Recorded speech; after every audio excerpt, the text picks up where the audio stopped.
Mic check 1 2 1 2. Can anybody hear me in the chat?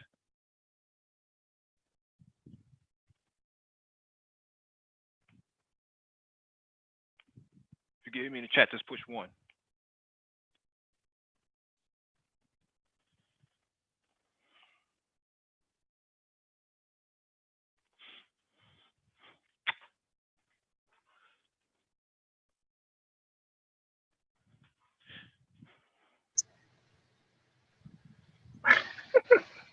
A crossover Mustang?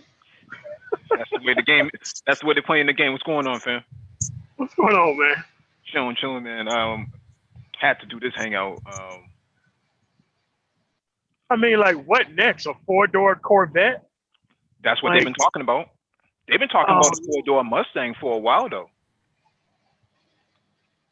because two-door cars aren't selling anymore. So oh hell no, no, not at all. yeah, so SUVs and crossovers are what's selling, and SUV's been killing it, man. They've been killing it for a while. yeah, you could look at the numbers for even somebody like Jaguar, right? When they came out with the Jaguar crossover in the full size SUV, they sold almost 4 to 1 to their sedans. Damn. So they sold more SUVs than they sold all their sedans combined. I think they sold like 4,000 in the first year, which is a big number for them because they only sell a few hundred on average in the United States. So people are attracted to it. One. Your brother had one? Yeah, he liked it pretty. He liked it pretty nice. That thing was pretty. I mean, it was on the level of a BMW or even a Mercedes Benz. Mm-hmm.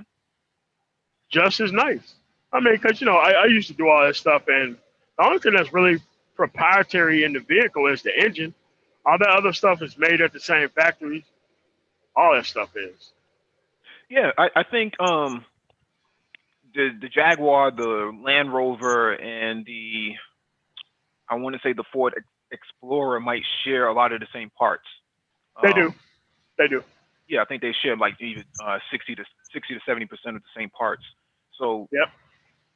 definitely had to touch upon this. We were discussing this last week, but now this is out of control. It's definitely out of control. I hate the fact that I'm kind of slow in getting the hangout started. I have to jump from one computer to the other to kind of load it up and then go live and jump back to the Chromebook and then take ownership and then shut down the other computer and then come back here and then let you guys on. So that's why it takes so long for the hangouts to start.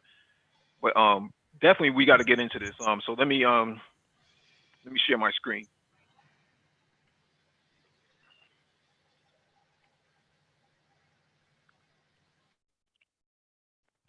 Let me share my screen. Actually, let me start from the right. We'll get to the Mustang in a minute. Hopefully, Thai City and Triple X comes on.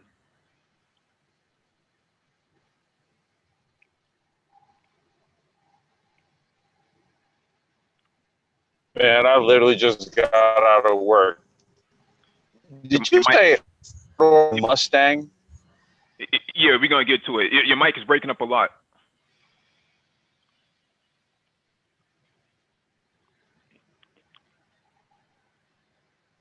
All right, let me get to this first article, man. All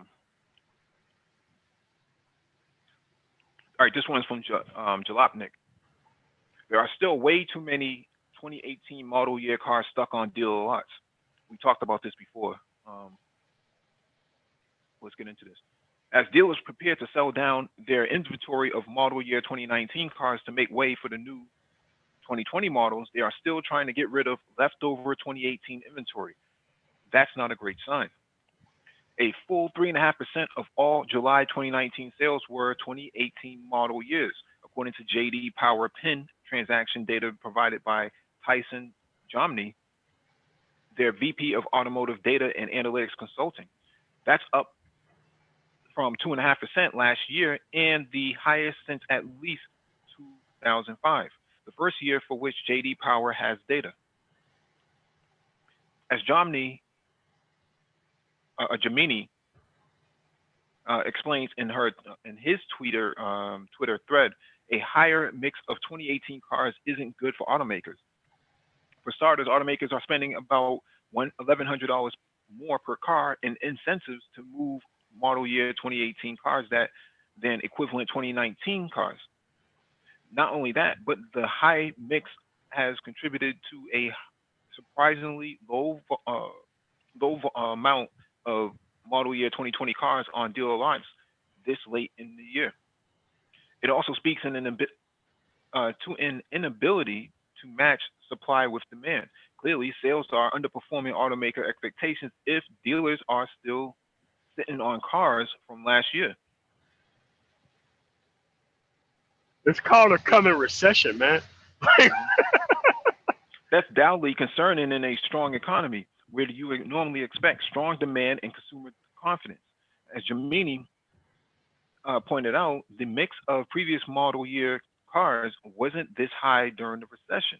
In July 2008, for instance, only 0.9% of all new car transactions were model year 2007 cars. July, it should be noted, isn't an outlier. Every month of 2019 so far has had an extraordinary high amount of transactions for model year 2018 vehicles. As we get closer to 2020, it'll be interesting to see whether that leads to cascading problems wherein pushing 2018 models leads to abnormally slow sell down of 2019 cars.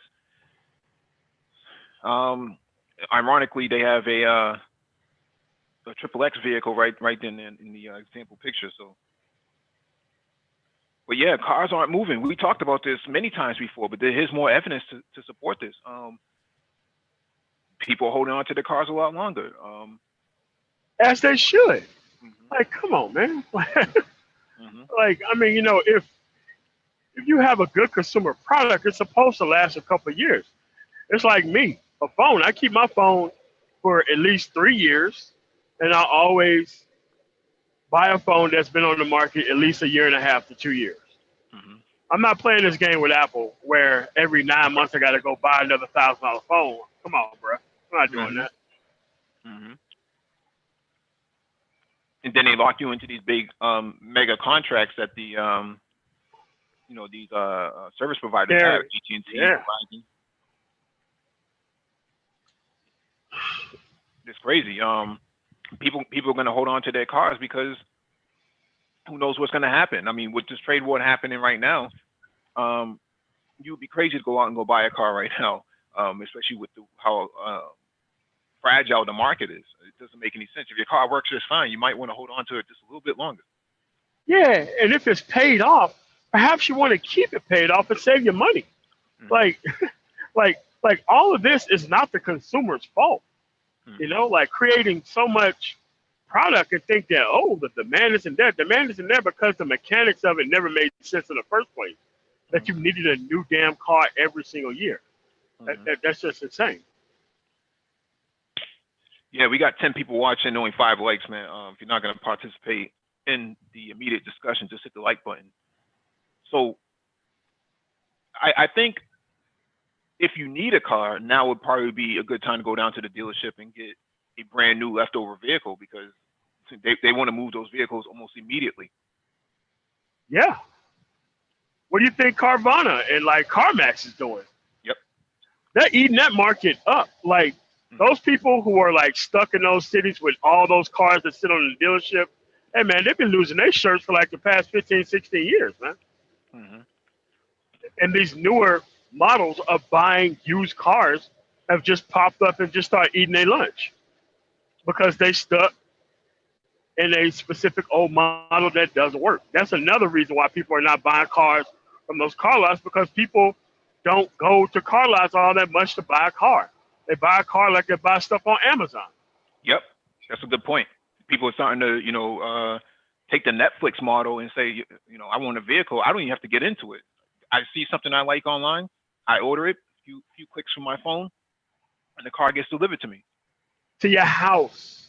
Hmm. How can you beat that rather than a high pressure sales guy sitting there all day trying to get financing or click, click, click. and a couple of days from now, you can take half the day off, and you got the car being delivered to your house. You Oh, can't get much more convenient than that. they deliver to your job now too. Oh, it's a wrap. Yeah. Ah, come on. I know Lincoln does that. Lincoln will come to your job, especially for service. They'll come to your job, bring you a brand new Lincoln, take your car back to the dealership, work on it, and you get to take the brand new car, the rental, and hold on to it until you need to give it back. Yeah, that's nice. I mean, because there's always those upper scale car models that always have them courtesy cars, them real nice ones, Yep. which don't cost the Yeah. dealership nothing. But yeah, it's just that I always thought this was a bad model because, like, on Havana in Mississippi and like Aurora, that's like a whole street on Havana full of nothing but super huge car lots, man. And Hmm. it's like, dude, I swear, man, there ain't no way they moved any of those cars in the past 10 years. Hmm. Like, the only, like, good time for them was cash for clunkers, and look how long ago that was. Yeah. But other than that, man, a lot of these cars just sit out there on the lot, and people be on top of you. If you even walk down the sidewalk, they hounding your ass, man. Oh yeah. Oh yeah. I know Volkswagen was getting rid of Passats, which is their flagship car, or supposed to be their flagship sedan, and they were moving those. They were marking them $10,000 off from 28,000 down to 18 grand. That was last summer. Couldn't move the vehicles. They're pretty popular in Germany. I mean, I used to own one. Yeah. That's the Well, first car I had was Volkswagen Passat. yep. Yeah. In America, it's not that popular. I think they only Volkswagen only has 3.5% of the market. So the American market, and they're competing against Toyota and Yeah. GM. So for them to move a vehicle, they have to do considerable jumping through hoops and rings of fire and whatnot just to move in. If you're talking about $10,000 off a brand new vehicle, They're just trying to get their money back at that point. Come on, man. Like, they ain't making no money off of that. right, right. And then who's the other one? My coworker actually got a brand new Toyota Camry with $1,000 down and $49 a month. Can't beat that. For less than a super chat on some people's streams, he's paying that's his monthly car note. Or you could go buy a used car for 1,000 down and three some a month. Like, come on, man. Hmm. Hmm. And as public transportation get better, it's going to less and less need for the car. So For unless me, you like live, go ahead. oh no, I was just gonna say that for me, public transportation, my train pass, a yearly train pass is about $350, man. Damn, that's it. Well, I live in what they call Zone One. So if you live in like Zone Six, yeah, you're paying at least $900, $1,000 for a train pass in Boston. So I'm fortunate enough to live in Zone One. Zone Six will be like way out in the suburbs to get back into Boston. So that means you're paying a considerable amount. If you're coming from Rhode Island, if you're coming from Oh Providence, God, yeah. yeah, you're paying Zone Eight, and then you're talking six, at least $1,000 easy. So you factor in what this guy was paying for his monthly note, man, $49 a month. You can't beat that. Hey man, he was killing it. You know what? Even if it was an 8 or 9 year contract, that's what it probably was, Hmm. that dude's still winning. Still, Hmm. Hmm. as long as you take care of the car. It's But you it's know, that it was 72 months. oh, 6 years. Yeah. No, no, no. 5 years. 65 times 12. Yeah, that's 60. 5 years, man. Ain't bad, man. Yeah.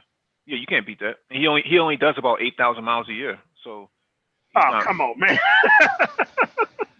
Only thing he uses it for to take his daughter to the pediatrics, and that's it. Take him to sports. So um, for the rest of the day, he's walking to work and catching the train.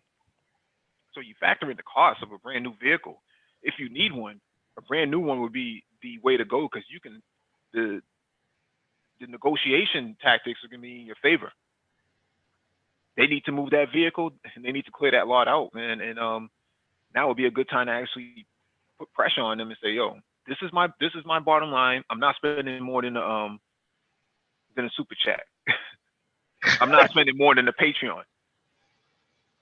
So that's where we are right now.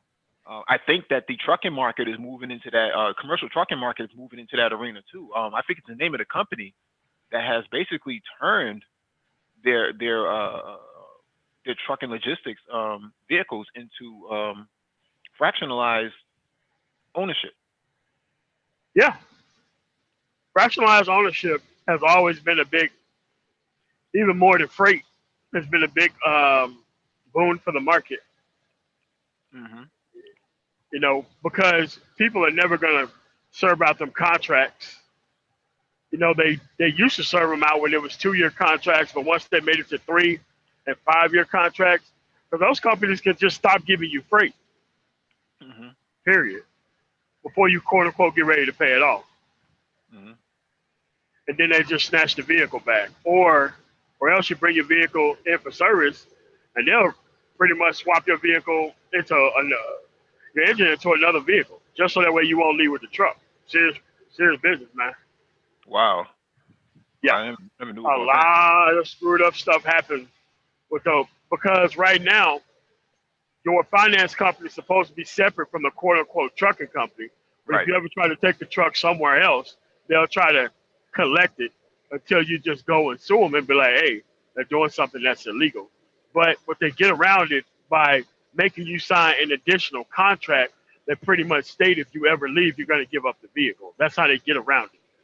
But isn't there a low jack on it that can turn the vehicle off or stop you from turning it back on? Sometimes. Yeah. I always thought that. Uh, no, I mean, but they all have satellite tracking. Hmm. So if that's what you mean. I Hmm. mean, because you know, satellite tracking can be something as little as a plug under the dashboard. Yep. So you know, as soon as you turn it on, that's the place where it pings at, Hmm. you know, to a satellite, Hmm. and that's the way it normally works. Hey, Black Shingo, what's going on, man? First time on the panel. You can unmute yourself. Oh yeah, so, yeah. I'm actually kind of nervous. Yeah. Come on, man. You Yeah. good? No, well, I mean, it's an honor to be on here. It's awesome that the resource exists. Hmm. I mean, but to add to the conversation, as a grad student, I'm more concerned about financial independence and trying to be more literate, and so I'm definitely feeling this kind of anxiety about the current new car market because it's like a lot of this stuff is just too expensive and it doesn't really it's not that inspiring. Yeah, I mean, I have 3 rules for car buying: never buy new, always buy used, and never lease. Yeah, Hmm. that's good wisdom. I'll write that one down. Yep. Hey, do I sound okay, you guys? Yeah. Yeah, Okay. Yeah, DMOT, I echo those sentiments, man. I've always pushed for if you could pay cash for something, pay cash for it and own it outright. Making car payments, that's the biggest albatross on your monthly budget. The insurance and the cost of paying for a car and having to put gas in it. When you really add it up on a monthly budget, that's the biggest albatross that anyone could have. So I always push for outright ownership. Buy something. Unless money's not an object, then that's when I push to go and buy what you want, right? Because the money's not an object, or if it's going to be a write-off for business and the business pays for it, Hmm. okay, I would say then go do that. But for your own personal ownership, man, I go pay cash for something because at the end of the day, it's utility. It's to get you from point A to point B. So as long as it can do it safely and reliably, you'll want to try to pay the least amount of money as possible. Yeah. I mean, the two cars I got is a 96 Honda Civic and a 2003 BMW. They're both paid off. And one, You got a 750 IL? nah, it's a 3 Series. Oh, okay. Okay. That's nice. I used to have a 7, but somebody decided that I need to be relieved of the duties of owning that vehicle. So, All right. yeah. Let me get to this next article. This one's from USA Today. These 9 cars are about to disappear from dealer lots after being discontinued. Had your heart set on a Chevrolet Volt, been eyeing a Toyota Prius C, always wanted a Buick LaCrosse, better act fast. Those vehicles are among a handful of models that are disappearing quickly after automakers recently announced decisions to discontinue them in several other poorly selling cars. Sure did. Take the Cadillac ATS, for example, one billed as General Motors' response to German luxury competitors.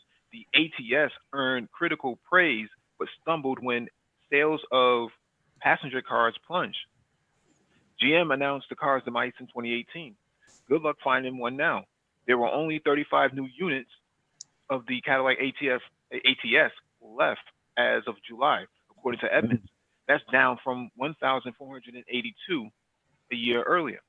Still, even after car makers declare a model dead, it still takes a while for production to stop and sales to peter out.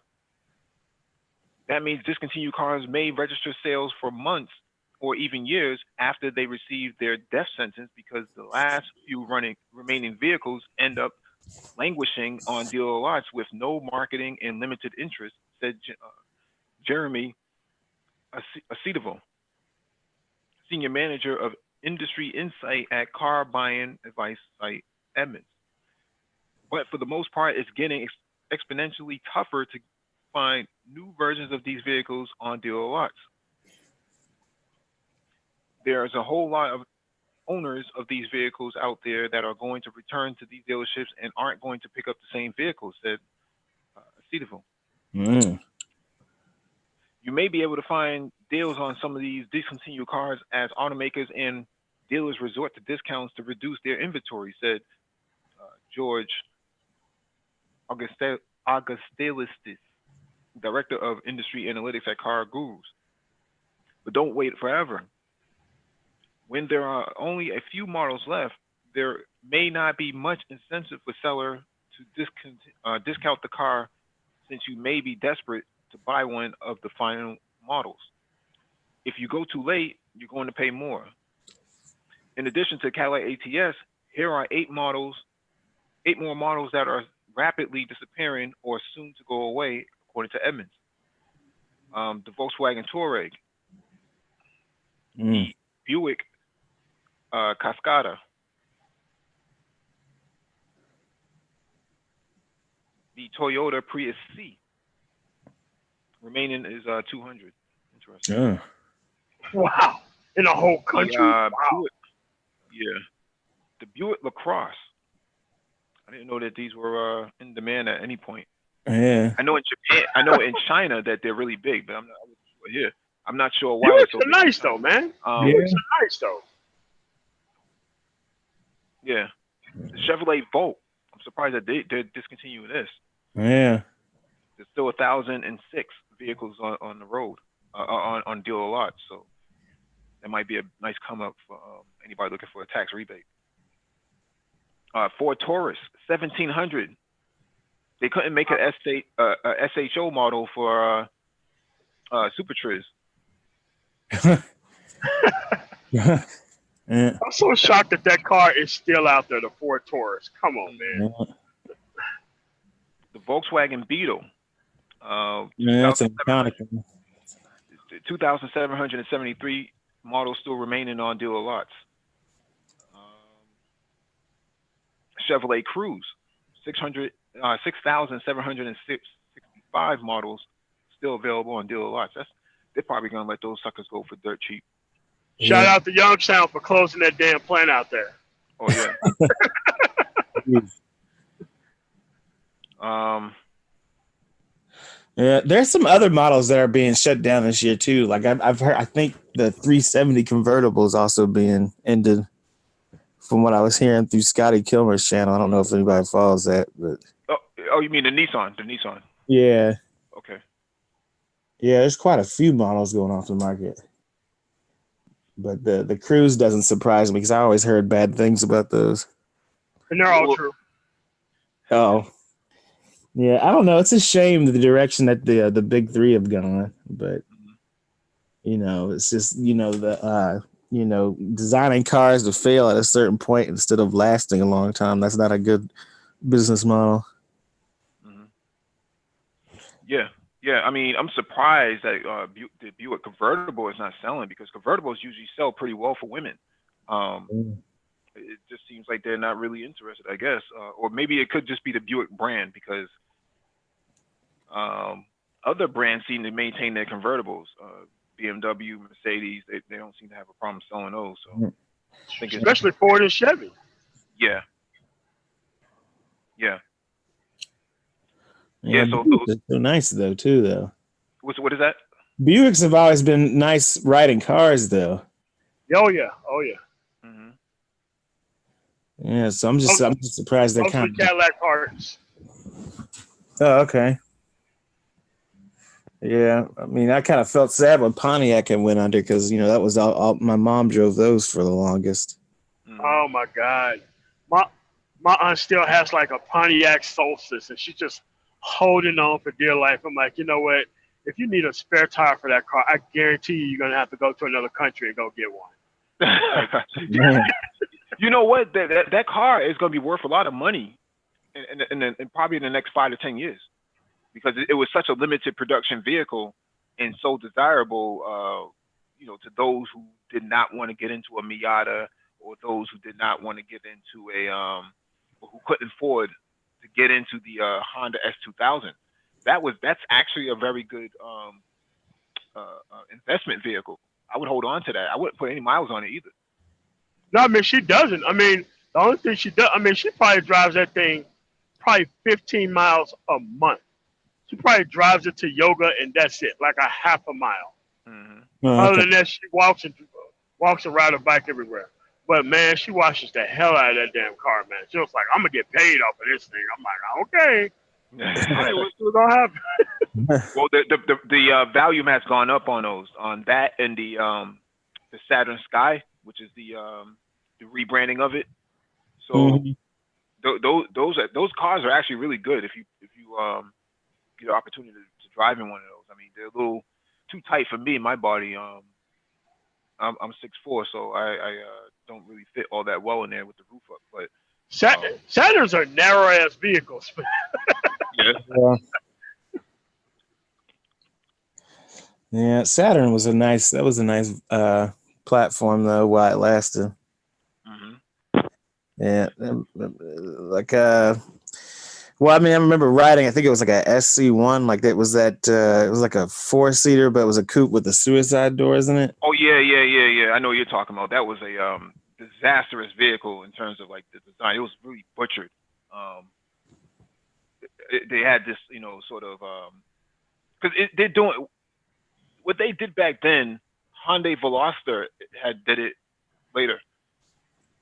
So the Hyundai Veloster on the passenger side, that door flipped open. I'm not sure who gave him that idea, but that was their idea. What's going on, Super Triz? What's going on, Paul Bryant? Hey, what's going on, man? Shots fired. I heard you talking reckless about my Ford Taurus. No, man, the Ford the Ford Taurus, man, is being discontinued. Can you imagine that? Well, I mean, you know what? Honestly, the Ford Taurus should have been discontinued a while ago. I mean, they really dropped the ball on this last generation platform. It was overweight. They totally changed the actual class of that particular vehicle. They should have stayed in line. What they should have did was they should have stayed with the dimensions that probably would have mirrored that of the Honda Accord. Mm-hmm. Kept the weight down, kept the fuel economy up, and just really capitalize on what Honda Accord and what Toyota Camry was doing. but they went a different direction and tried to, make the vehicle larger. But really, for the actual footprint of the vehicle, the interior dimensions left a lot to be desired. Yeah. So it just really was. They really dropped the ball on that particular vehicle. The SHO was nice, I guess, for what it was, but it was overpriced by a long shot. So, and then you mentioned the actual the Solstice. The Solstice, they dropped the ball on the Solstice as well. I mean, it's very attractive looking car, as well as its counterpart, the Saturn Sky. Yep. But unfortunately, for the size of the platform, that vehicle was overweight. Hell yeah, it was. So its performance suffered accordingly. Unless you got the actual, I think it was the Solstice GXP and the Saturn Sky Redline, which had the turbocharged engines. Unless you got one of those, you really were left with a very poor performing. It had a lot of body roll. The suspension was terrible. It just wasn't. It looked like a high performance vehicle, but it didn't perform. Yeah, it was pump faking. Yeah. But well, real talk though. I remember. Well, I wasn't driving. I was riding shotgun. A friend was driving it was like an EG hatch and it had like a LS swap, and we got in a drag race with Saturn Redline, and it kept up pretty good. But I was just gonna say that the Saturn Redline truck, the Saturn View, it had the Honda engine, 3.5 liter Honda engine in there. I think it was a 6-cylinder. Okay. Wow, that is such an indictment that they couldn't put a GM motor into that. That is horrible. Well, GM was part sourcing as much as possible to lower costs. I'm not sure who was in charge at the time of GM, but that was their strategy to part fit as much as possible. Which is why I say that is such an indictment. And you know what? To talk about the Ford SHO, the last Ford Taurus SHO, that car should have had 450 horsepower. But these American car companies, they always half-ass it. The cars look sporty, but they don't. It's all looks. No power, no suspension, cheap interior, cheap materials, poor fit and finish. They never go all the way out and make a true performance vehicle. Right. I always thought the latest Taurus was actually a good, at least the SHO that I saw. I thought that was a dope car, but Supertriz disagrees with it. I think it was all-wheel drive, if I remember correctly. Yeah, it was all-wheel drive. I think it was 360 horsepower, something like that. 350 horsepower. Like I agree with Paul Bryant. 450 horsepower. That's a long shot. I would say 375 to maybe 390 would have been something reasonable. The Ford Taurus SHOs were never known for, even though the name would imply super high output, they were never really super high output. The best Ford Taurus was the first. I mean, the best SHO was the first and second generation SHO.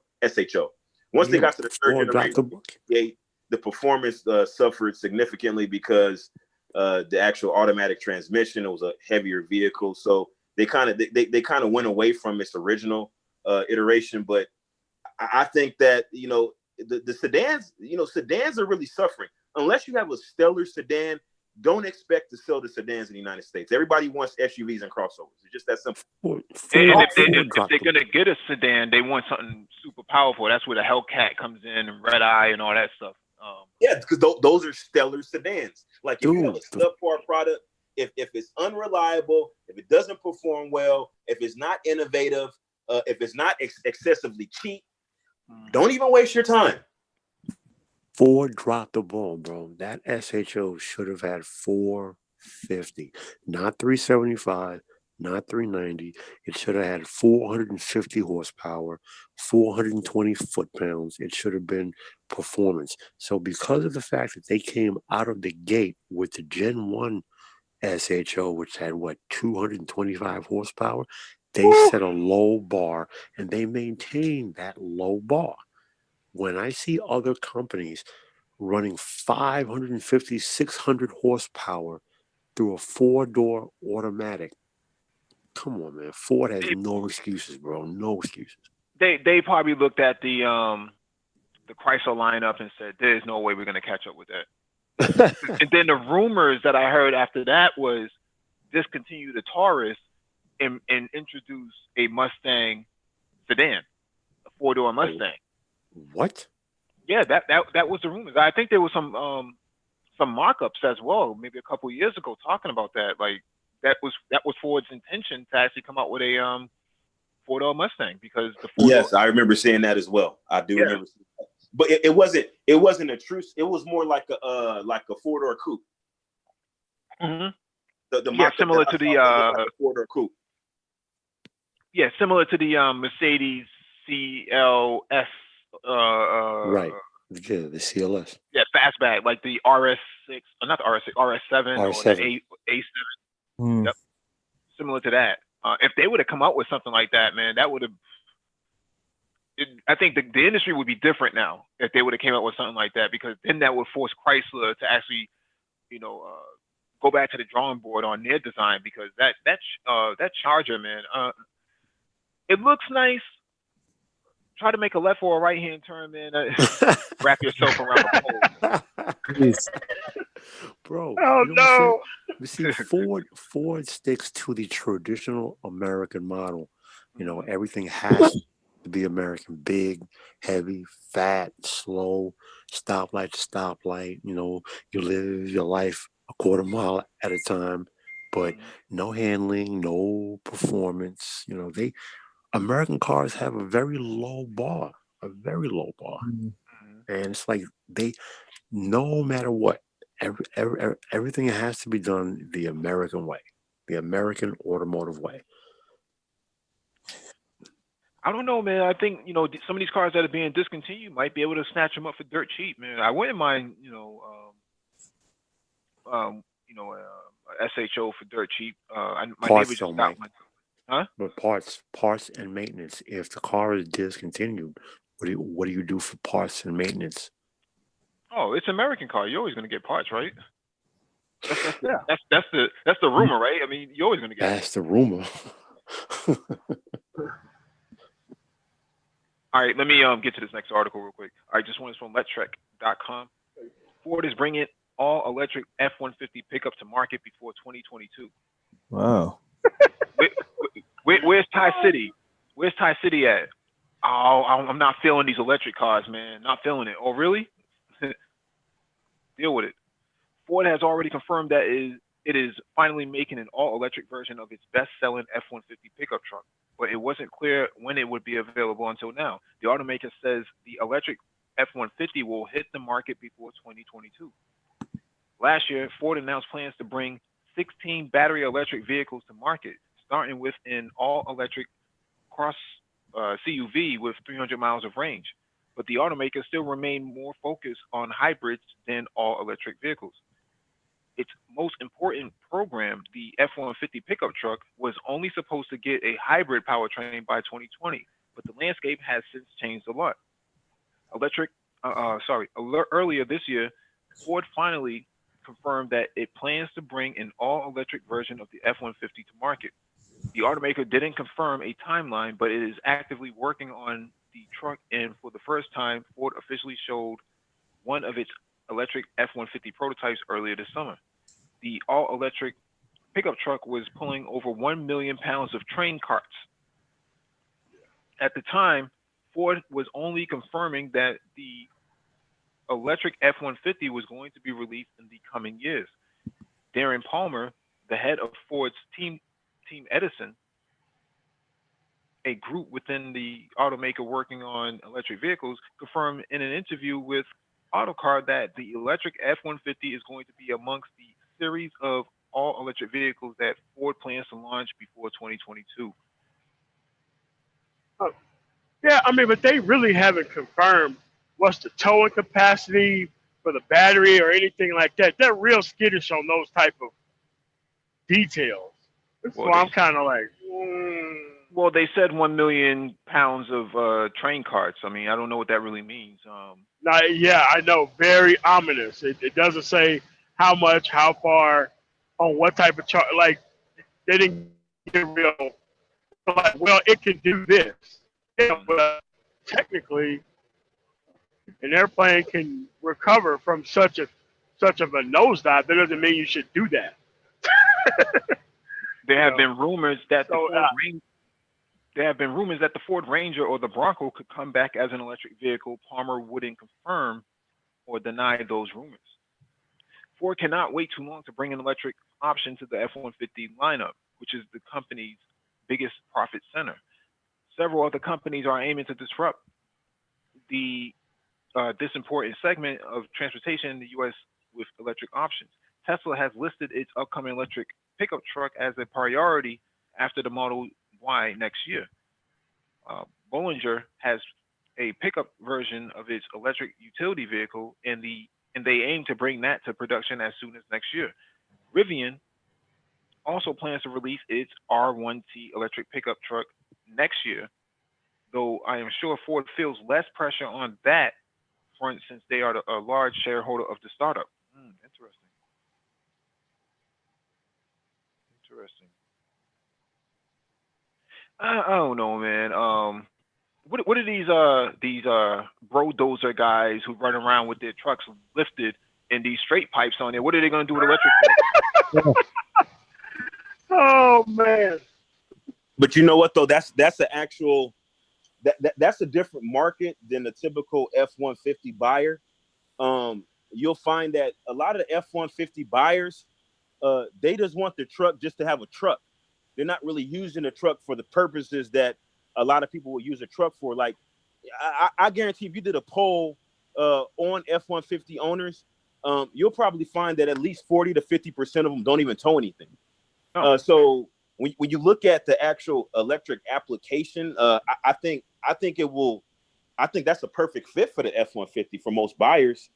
Because my concern is that how will towing something affect the battery capacity? Like, how will it adversely affect range when you have to put that engine under stress? I mean, I'm not really certain about how that will affect an electric motor, but at any rate, I think it's a really good look because with the threat coming from Tesla, and then of course Rimac. I don't know how far Rimac is away from production, or if they're actually going to bring it. It may be vaporware, but at some point we will look at electric trucks. So Ford preemptively striking and being to the forefront will be able to grab that market share and get people accustomed to associating Ford with electric trucks. Mm-hmm. And I think this is a really great move, especially with the F-150 platform already having a presence in the marketplace, and people really trust the F-150, and the resale values on F-150s are exceedingly good for what it is. I mean, this was a no-brainer. I think they really captured what they should be doing as an auto manufacturer by doing this. Yeah, I think one of the things that is going to be interesting is about charging infrastructure, right? They got to have some form of infrastructure. People who buy those Fords want to pull up into a Ford dealership and charge their vehicle almost, like it's as simple as plug and play. Most of these same guys who were, occupying and disrupting the Tesla charging stations with their bulldozers, these guys are going to have to look for a place to go charge their cars too. So what's going to happen then?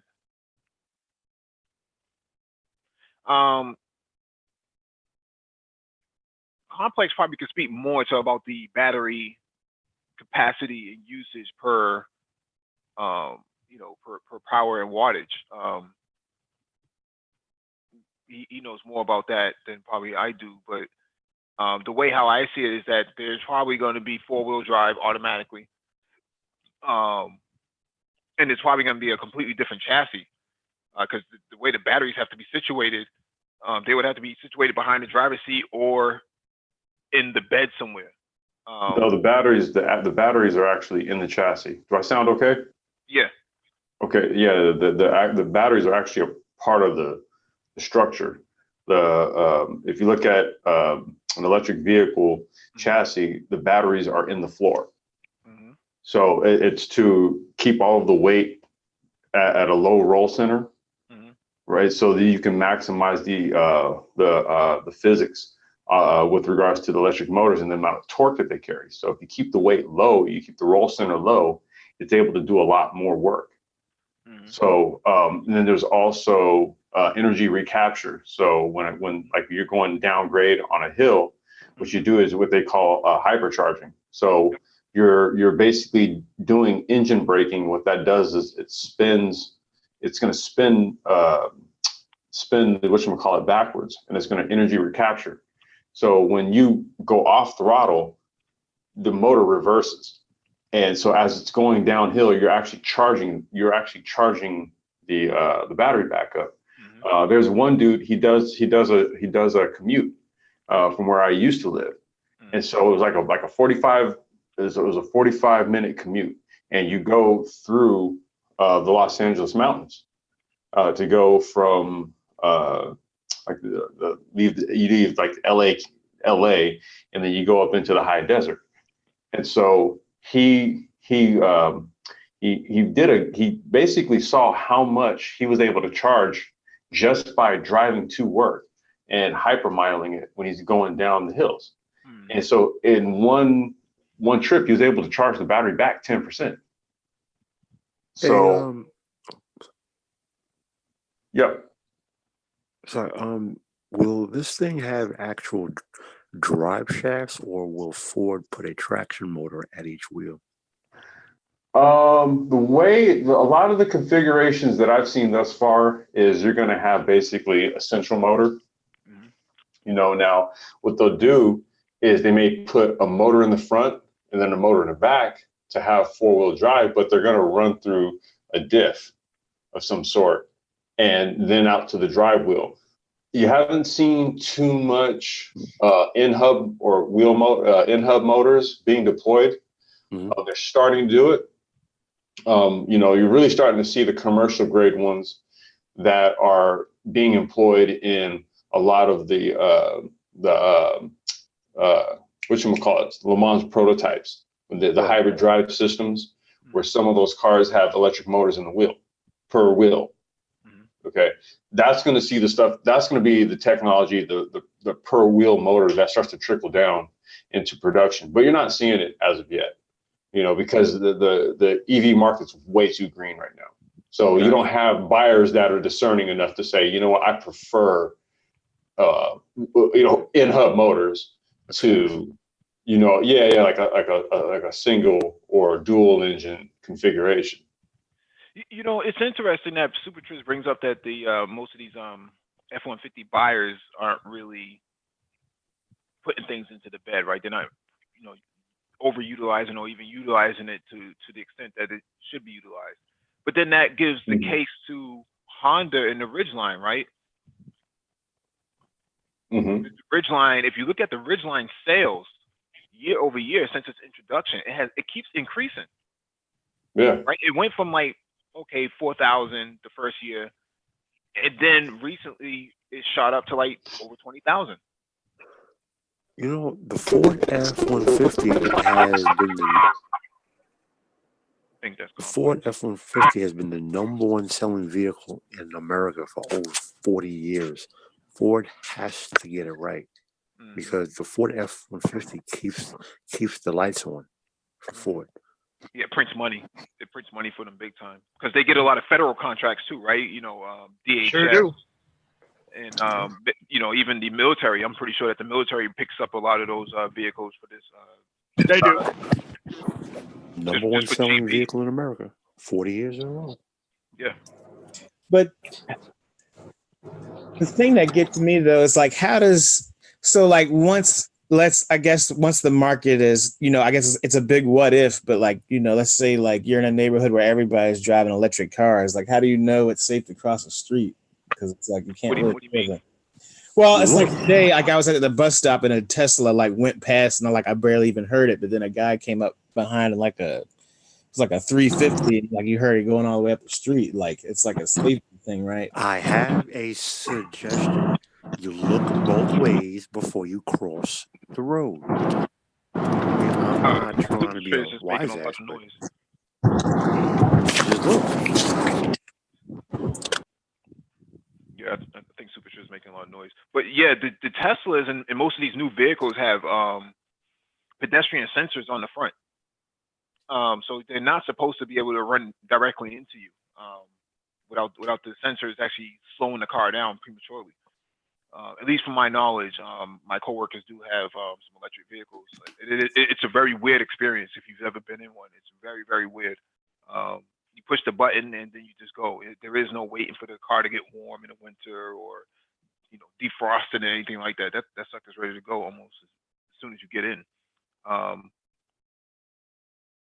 So to your point about they're very silent, they are silent.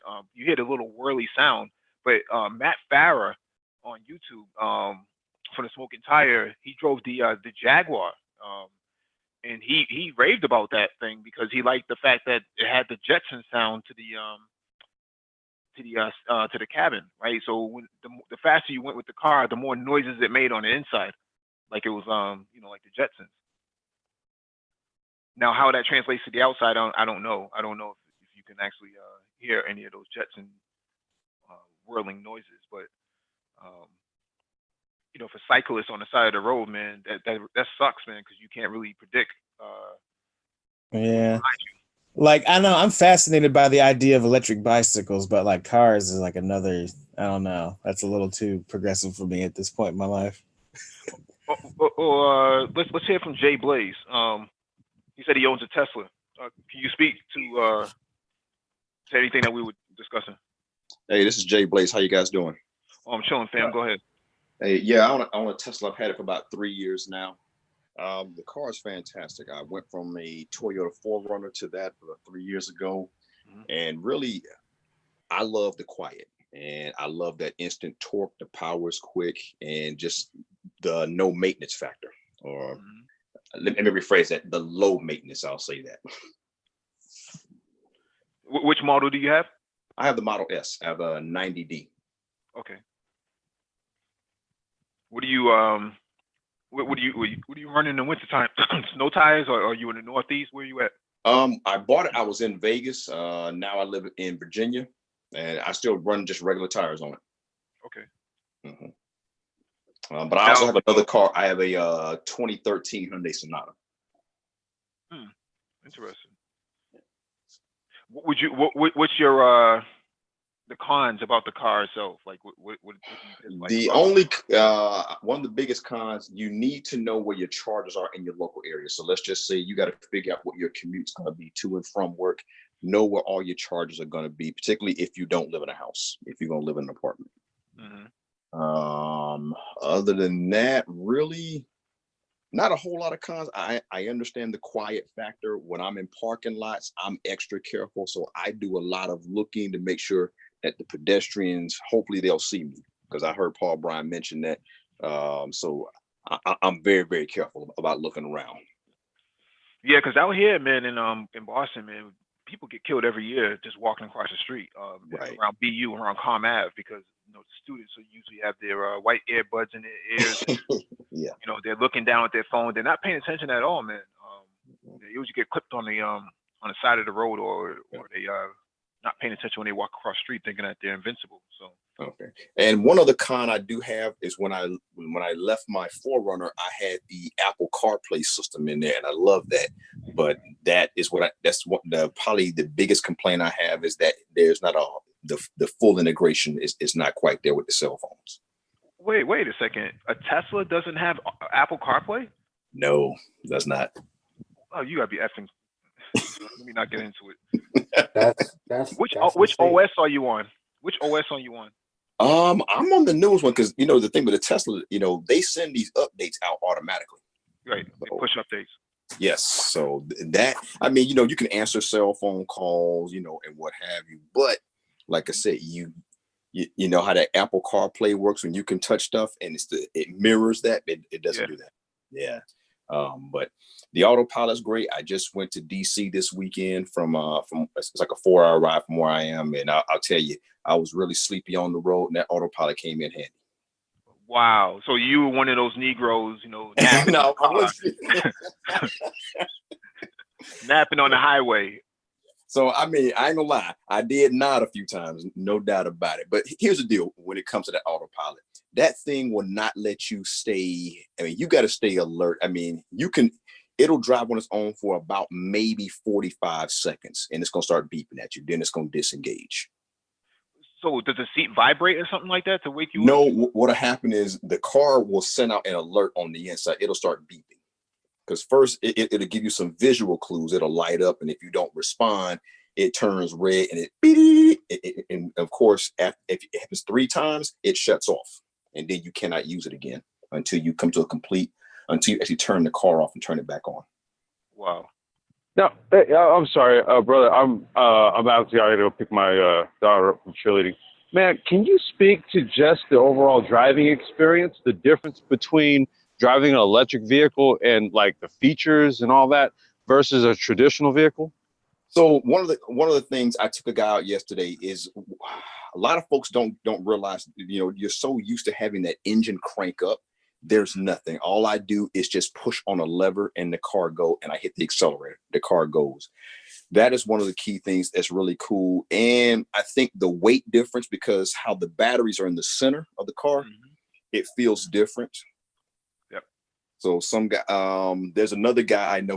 We have some places have what we call Tesla groups, and he got a Tesla, and he's also got a Camaro. And he says, like, when he's driving straight away, he loves his Tesla, but for curves and things of that nature, he still prefers his Camaro from time to time. It just has a little bit better handling than the Tesla does.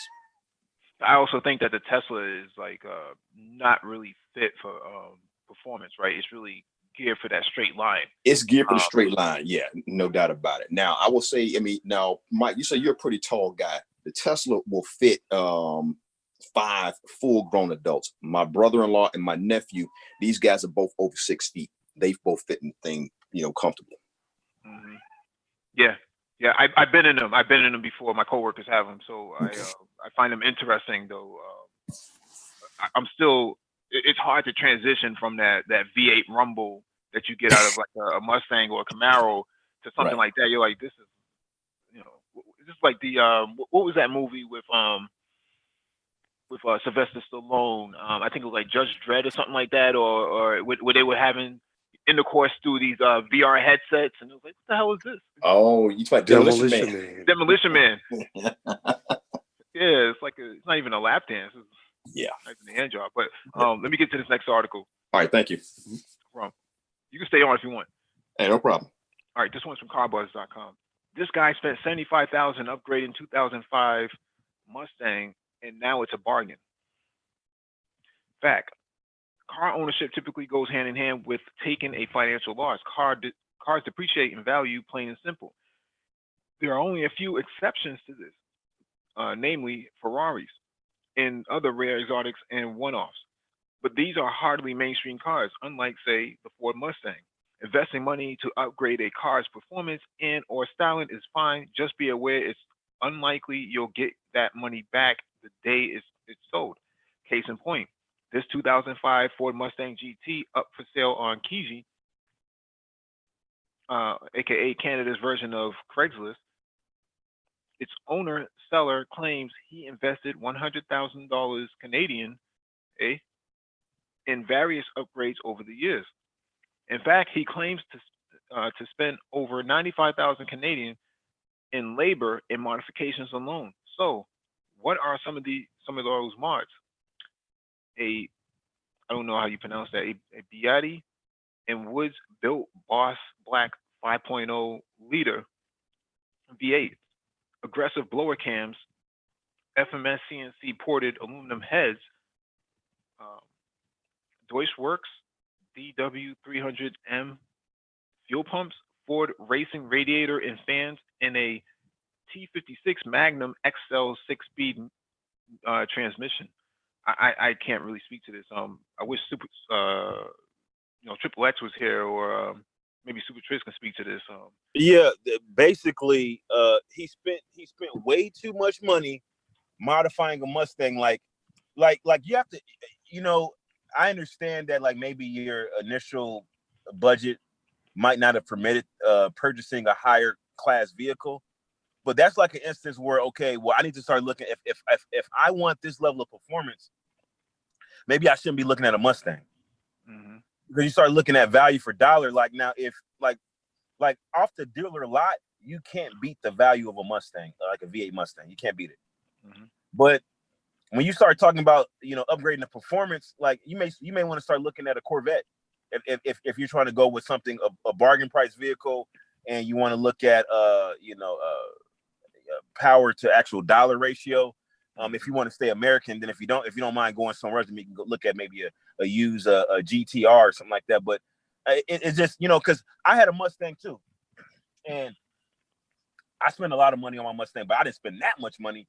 I got long tube, like, and a lot of time you got to think about what you're gonna do, because I end up getting long tube headers on my Mustang, and then at some point I wanted a turbocharger. So then I had to take off those long tube headers. Luckily, I was able to resell the long tube headers, because you can't use long tube headers with a turbocharger. And Right. so it's a lot of that stuff is just people just get overexcited and they just spend extra money. That he was he like they said, 75,000, like that could have got him maybe a GT 500, which may have retained its value a lot better. Mm-hmm. You see what I'm saying? But it's just one of those things where he just spent way too much money, and I guarantee you he didn't get the actual performance value that he was hoping for. Mm-hmm. For 75 grand, I'm buying My an AMG. God. I'm buying an AMG for 75 grand. I mean, that dude need his ass whooped, man. Well, he's Canadian, so I guess you have to make a special case for him. That's some good money, eh? Yeah. Blame it on Trudeau. Blame it on. Well, especially in Canada, the Mustang is a lot more expensive. I'm right by Canada, and I think in Canada, like the Mustang is like, I want to say it's like $10,000-$15,000 more. Damn. In Canada. But that's because it's not made there too, right? I think there must be an import. VAT. Yeah, it must be. Yeah. When you see a cat with a Mustang, GT, the GT 350 in Canada, he spent some change on that. Yeah. I mean, there must not be that much of a selection up there. It's probably either you buy a fast car or you. Well, I can't speak to other areas of Canada, but I can say for Vancouver area, I mean, I've actually been to the Ford dealership there. They have a ton of Mustangs there. American cars are actually big in Canada, believe it or not. So like you go like to Vancouver, you see Dodge Rams driving around, you see freaking Ford F-150s. I mean, it's almost like being in the United States as far as the cars that you see, to be perfectly honest. Well, Canada is America's hat, right? Whatever that's supposed to mean. TMZ.com. Kevin Hart car careens off-road into ditch. Kevin and driver suffer major injuries. What kind of car was that? I think it was like a Hemi Cuda. Was it like a Hemi Cuda or something like that? It was like a classic car of some sort. Yeah, it was actually one of the Fast and the Furious cars that were used in the last few movies, from what I recall. One of Kevin Hart's classic cars ended up in a ditch in the Malibu Hills after veering off the road. TMZ has learned, and looking at the damage, it's a miracle he and two other people in the vehicle survived. It's a miracle he was able to see over the steering wheel. Well, he was probably in the Gerber seat. The accident happened just before 1 a.m. Sunday on the winding and treacherous Mulholland Highway. crash scene video obtained by TMZ shows Kevin's Plymouth Barracuda deep in a gully about 10 feet off the road. The car smashed through the wooden fencing along the roadside, and you can see the roof was completely crushed by the impact. Cops have confirmed the vehicle belongs to Kevin, but they tell us he was not driving at the time of the accident. There were two other people were in the car, including the driver, and cops say Kevin and the driver both suffered major back injuries. The third person is a woman who did not require hospital treatment. Police say the driver had not been drinking. Kevin was first out of the vehicle and according to a witness, a member of his security team showed up in an SUV and picked him up. Kevin lives nearby, and cops say he went home to get medical attention. He was eventually treated at a hospital. So I don't know, man. Chalk it up to Hold on for a second. That sounds fishy. Sounds like a DUI. It sounds like Kevin Hart was drunk driving. Yes, he was. Like, yo, take this rap for me. Let me get out and listen. You say that you was driving, and I'll pay you a little bit later. That's what that sounds like to me. Yeah, that's exactly what that sounds like. Yeah, I'm wondering though, like, there was no traction on the tires. Because remember, Paul Walker kind of went out the same way, right? That Ferrari did not, had some very old tires on it. Lost traction. Just was he in a Ferrari or was he in a Carrera GT? Well, He was in a Porsche. No, the thing about that whole Kevin Hart thing, and pardon me, man, I'm out here at the field. Thing about that Kevin Hart thing is he was on Mulholland. So that means he was going down the mountains that separate the San Fernando Valley from like the LA Basin. So, when you're driving up Mulholland, okay, depending on what side he was coming from, so it sounds like he was coming from Beverly Hills and maybe going into the San Fernando Valley. I don't know what side of the hill he crashed on, but Mulholland goes up the Santa Monica, like a small range of the Santa Monica Mountains, and then goes down into the other side over into like Beverly Hills. So he was probably doing some carving canyon. But that shit was at 1 a.m. I've driven Mulholland. I've driven a few different passes in Mulholland. That shit is fucking scary, dude, especially at night. Like I know dudes who go canyon carving on their bikes up in that shit. That's a little bit different. You got more room to do it. But why would you canyon carve in an old vehicle with an old suspension? That's the main thing. You could put new tires on it, but I'm just saying on those old cars in like a Hemi Cuda, dude, that was the wrong place to do that shit. Like, dude, you gotta have like balls like them Japanese dudes who do togue in Japan. You ever seen them doing it in the fucking canyons and the mountains and shit in Japan? Yeah. Okay. Yeah, drifting and doing all kind of crazy stuff. Right. Okay. That's Mulholland, but with like high drop-off cliffs. Well, see, that's what I'm thinking. That somebody was trying to drift that car, like in the movie, and it said, "Watch me do," right? And it backfired on him, and ended up on the side of the road. I mean, lucky that that's all he got out of it. That car could have went upside down. It could have been a different Kevin Hart, paraplegic. So, well, it's like, especially with a back injury, if you're like a Hollywood star, that really affects your ability to do movies. Yeah, because sometimes you're on the set 14 hours. Mm-hmm. You got a back problem, and then trying to do like minor stunts. He really screwed up. Yeah. Yeah, and the picture of him in the Cuda, it just makes it even more believable that it might have just been him trying to drift and had no idea what he was doing. I mean, he should have called T-Pain or text him or something, slid into his DM. Oh. Yeah. Let's get to this final one, man, from carbuzz.com. Ford's Mustang crossover might look better than expected. Ford, it should come as no surprise, has been working on a new performance crossover inspired by the Mustang. And the notion has left at least some pony car enthusiasts a little apprehensive. But looking at these latest renderings, we have some cause for hope. Both came from the desktop studio of the prolific Kleber Silva. though they still may leave a bit to be desired, though they don't look half bad. And more to the point, they leave us with the notion that the Mustang inspired crossover may not be such a bad thing after all. Oh man, I don't know what to say. It's, What the hell am I looking it's at? that is a Ford Escape with body panels. That's all that is.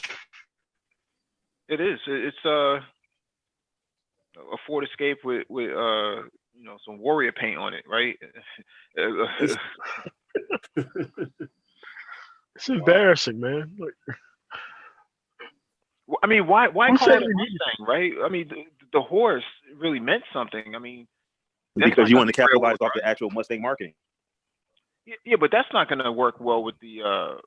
Now, if they would have said You want to capitalize Mustang, off the Mustang marketing. yeah, but they're not going to sell. That's not going to sell to the people who want a Mustang truck, right? They're not going to want that, right? Okay, I so mean, you may have a typical Mustang buyer that may already have a Mustang and they want a second vehicle. They get married or they got some girl that says, "Oh, we need more room for the kids." You know how these guys are, and oh, then yeah. they get like something a SUV, but something that they feel is a little bit cooler. That's the goddamn selling point for that monstrosity. It has hood scoops. Imagine that. dude, that was a stretch. Super Trays, that was a stretch. I don't know what you've been drinking. I don't know what you've been smoking. I don't know if you and Nurse Jackie have something in common. Nurse Bro, Jackie. stay out of the dispensary. But dude, this is a Ford Escape with body panels, and I don't know what Ford is thinking. They are in bad shape. But this is the best. God damn! I mean, just seeing that Mustang symbol on the back of that shit, make my stomach. It doesn't even look like a Mustang symbol though. It looks It's more like not a gray. a It Mustang. looks like a greyhound or something like that. Maybe a donkey. So You know, that's how you feel. No, man, it's just. I mean, I don't know what to make of it. It's kind of. It's something, man. It's something. It's similar to like these random Nikes that have like the Jordan symbol on it, and it's like those are not Jordans. Those are something else. Like those are not officially Jordans. That's exactly what it is. Under the hood. Those kind of like the different flavors you know of like what? Pringles. Hey, Like, come on. What? That is an Escape. That is. I'm It looking is. at the actual proportions. That is definitely an Escape. And they use the Mustang symbol What? Like what? to sell it. It is, bro. That's. But you that's know what the though? Ford. Think about it though. The Ford Escape platform is extremely cheap to manufacture. I forgot the Escape shares a platform with something else, a couple of other things. So it's like a shared platform. At any rate, yeah, it's an extremely cheap platform to manufacture. And think about it, you could just put some body panels on it, and then say that, and then I think the matter of fact, the Escape comes with the a variant of the engine in the Fiesta ST. Is it the Fiesta ST or maybe it's the Focus ST? It comes with a variant of that turbocharged engine, and I think it's tuned to put out like 300 some horsepower. So I could see them putting that in this, Mustang SUV. It is kind of disappointing, though. I'm not gonna lie, it's very disappointing. Kind of. I mean, because they're trying to carry over design language that really shouldn't be carried over. Like certain elements of the Mustang just don't translate well to an SUV. well, that's the problem that Porsche has with the Cayenne, right? The 911 face doesn't really work with that part of the SUV. Now, for the Macan, that's different. The Macan, they can kind of get away with that, but with the Cayenne, that thing was a disaster. That's why the depreciation is so bad on it. But Nobody. it sells well, though, Mike. It sells well because it's an SUV. It's a four-door Porsche, and it's something that they didn't have before until they had the Panamera. But even both of the Panamera and the Cayenne, the depreciation on those things are like stones in the water, man. Somebody try to talk?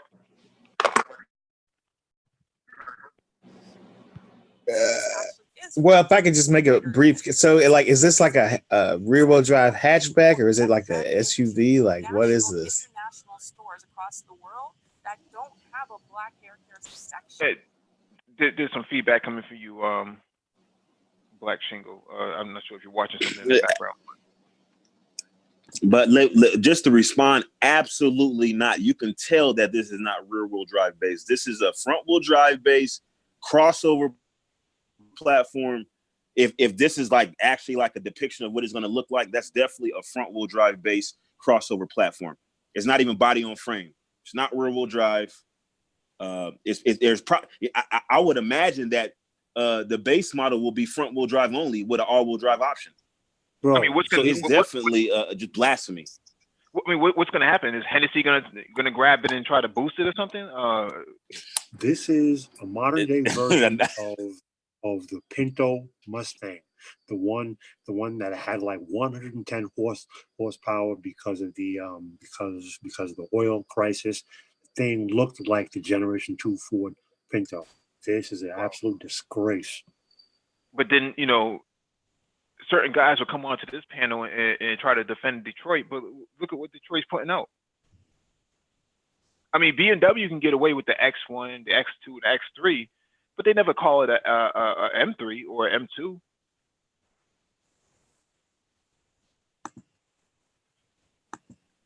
I can't dispute that. It's really sad. Yeah, I mean, okay, Audi has the Q3. So what? They have a Q3 S line and it looks good and it works just fine for their lineup. I mean, if you're trying to compete in that market, I mean, did they get like the playbook from Mitsubishi about turning Lancer into an SUV, a crossover vehicle, and then adding badges to it, calling it evil? The thing is, Well, the issue is that they already have a Ford Edge, they already have a Ford Explorer. What is the point of this? There's no point. Novelty.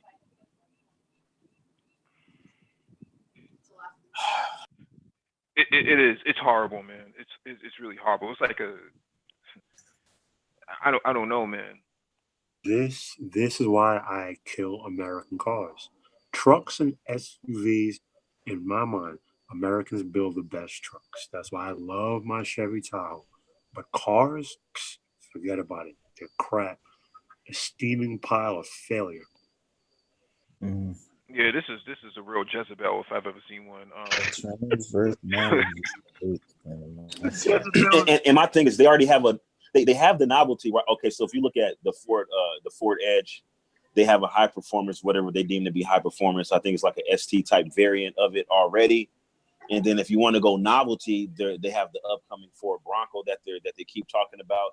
Like, what lane is this supposed to be in that's not already occupied? Because they already have the quote unquote performance variant of the Edge. I wonder if this is similar to the Range Rover Evoque. The Range Rover Evoque is a 2-door, correct? No, it's a 4-door. Oh, what's the 2-door? Don't they have a 2-door Range Rover? I mean, they did. They did. They discontinued that back in. Oh, okay. The Velar. Oh, Velar. Okay. Yeah, but I can only imagine that's probably what this is, the platform that it's sharing with. But for Ford, if they put this out, this could be a huge disaster for them. I don't think they'll ever recover from something like this, especially with the stripes and the vented hood. I mean, why is it even vented? I mean, it's not like there's some kind of coyote. You know what this is? I'm gonna tell you what this is, Paul Bryant. What you think? This is the 2019 version or 2020 version of the Pontiac Aztek. Oh no, that's a stretch. Man. No, bro. The Aztek. This looks 1,000 times better than the Pontiac Aztek, bro. The Aztek is the worst thing on wheels I've ever seen, except for the current Honda Civic SI Type R, whatever that thing is. The Aztek is the worst thing ever put on 4 wheels. Yeah, I think the Aztek was supposed to. No. I think the Aztek was supposed to.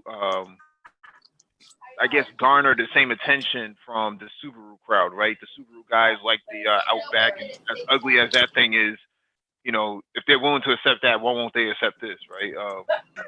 It was basically a hood rat in flannel. So why can't it be free? Fishnets. Well, in defense of the Pontiac Aztek, it did have it was quite practical. From all the reviews that I saw, it was actually a very practical vehicle. Just the execution was extremely ugly. Now, I've seen uglier. Now there is a vehicle that's in Europe. So is a hood rat on a night when it's raining and you're hard up. But you wouldn't want to marry one now, would you? Practicality on its own is not a viable argument, my friend. Mm-hmm. What's that vehicle in Europe? It looks like an SUV or maybe a minivan. It looked like two vehicles stacked on top of each other. Like the real ugly, I don't know what it's called, but it has two sets of lights, almost like the Aztec. It looked like two vehicles stacked on top of each other. That's a French vehicle. It's in Europe, Paul Bryant. You know what I'm talking about, though. Not double-decker buses. You got to give me a bit more to go on. No, he's talking. It's a French vehicle. It's a French vehicle. I can't remember the name right now. I think it's called like a like a multi plata or something like that. Let me see if I can find it. Multipla? Is it Multipla? Yeah, it's Multa something. Multa Goya or something like that.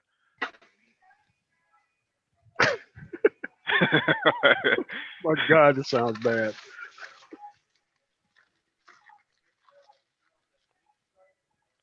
So basically, it's a hood rat with multiple weaves and or a lace front wig. Multiple weaves, man. Multiple weaves and a lace front wig. A 40, a blunt, some wings and some fries, and you're good for the night. Man, I know what Super Trish is talking about though. Fiat is Fiat Multipla. Fiat Multipla. Yeah, it's a Fiat Multipla. That's what it's called. Yeah, Google that. Not. That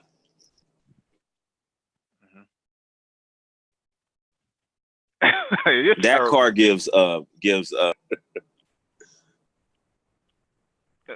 for those of you who don't understand what Super Trish is referred to, let me share my screen real quick, man. And get yourself a bucket or a brown paper bag so you can Ralph into it. This is what Super Trish is referring to. I've seen pictures. I've never seen zoom in. Yeah, that is. But bro, that is still not as ugly as the Pontiac Aztek. That still looks better than the Aztek. You know where I seen this vehicle at? I seen this vehicle. It's Paul Bryant's wallpaper on his cell phone. That's where I seen it.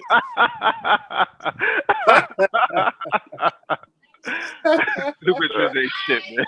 Trish ain't shit, man. Wow. Joke making ass. Yeah, man. Yeah. Detroit, man. I know there's an opioid epidemic up there, man, but I'm not sure if it reached into the design studios of Ford and Chrysler.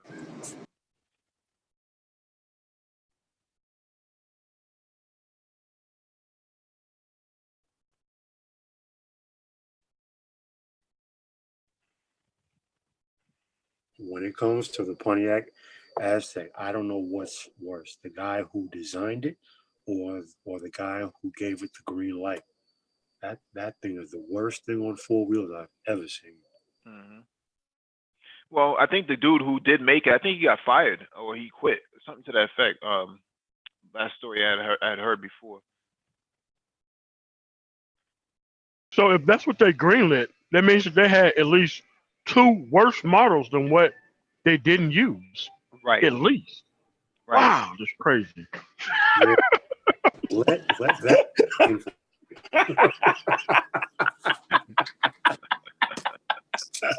Oh my gosh.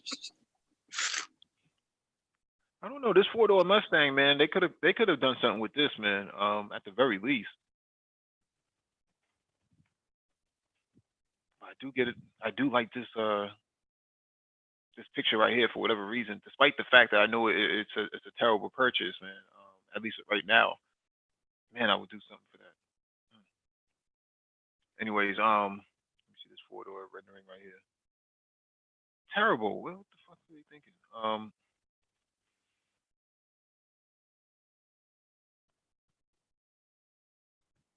What about this?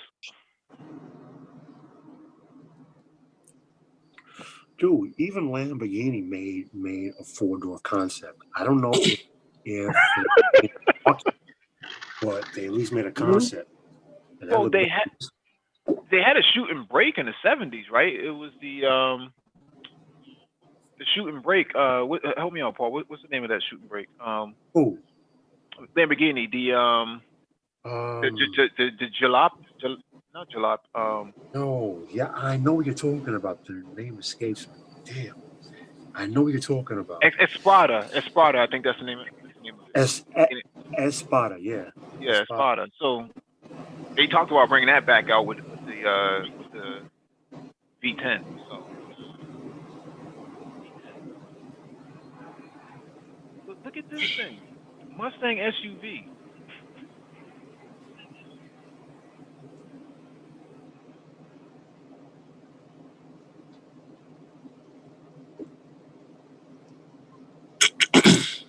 Bro, I think. Hey, but you know what though? Honestly, that looks better than the other one though. Oh yeah. That looks better than, because you know, like when I look at this particular profile, I see the silhouette of the Cayenne. Or the silhouette of the Aviator. Like the actual silhouette. But the rear glass is more sloped. Look at the slope on the rear glass. So you're compromising some of the cargo capacity for sportiness. Now, see, something like that. Traded company intentionally taking shots at your stock by doing something like this. No reason.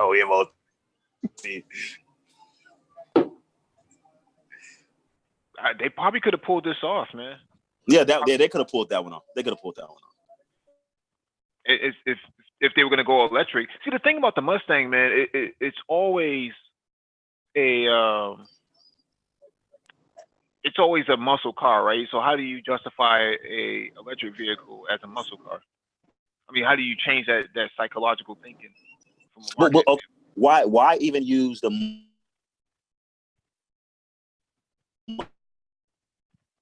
Is it me or Super Triz breaking up a lot?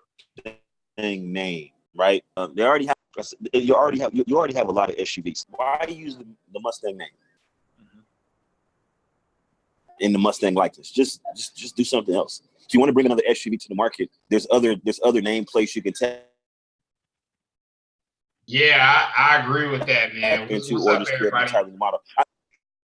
Yo, what's going on, Lex? Oh, go ahead, Super Triz. My bad, brother. He's breaking up a lot. Oh, okay. Yeah. I was gonna say, yeah. I'm done. Go ahead. Oh, you done? Okay. Yeah. Peace to the chat. Yeah. I think I agree with Super Triz. They should keep this. They shouldn't make it a brand. They should keep it. They should have other SUVs and other platforms and stuff. But they shouldn't make the Mustang like a crossover and a 4-door. That's just gonna dilute the brand and the image of the car, in my opinion. Yeah. No, this is pretty much a Metal Gear Solid Survive. If you ever tried to play that. Yeah. I mean, I'm a big Mustang guy. I'm on my third one. So I like Mustangs. But yeah, the car. It should be kept as a coupe, as a sports car / muscle car, and that's how it should be. Like I don't want to see a vet sedan stretched out or a vet SUV, and just a vet crossover. I don't want to see all that nonsense. I like my all-terrain vehicles, all-terrain. I like my performance cars. So let me get this straight. So when the Fiat breaks down, you jump into the Ford. When the Ford breaks down, you jump into the Fiat. So basically, every other 2 to 3 days, you're driving a car. Bro, you are living the life. Paul's an asshole. Hey, Paul, you know what? I was having a hard time deciding which interior I like better, the Audi A6 or the current Mustang.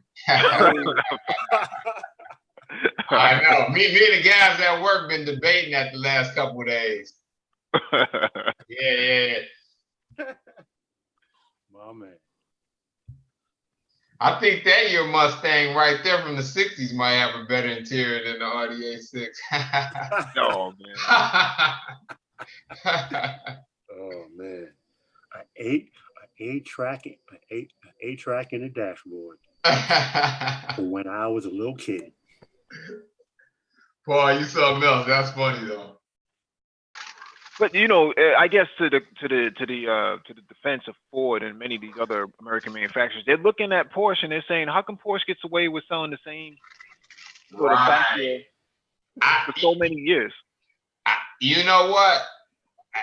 My opinion is this, and I'll let you guys jump in. I'll be short, but my opinion on that is this: Porsche has a high level of prestige. It's seen as an exotic car here and a desirable car here, and you know that adds to the allure of that brand a lot.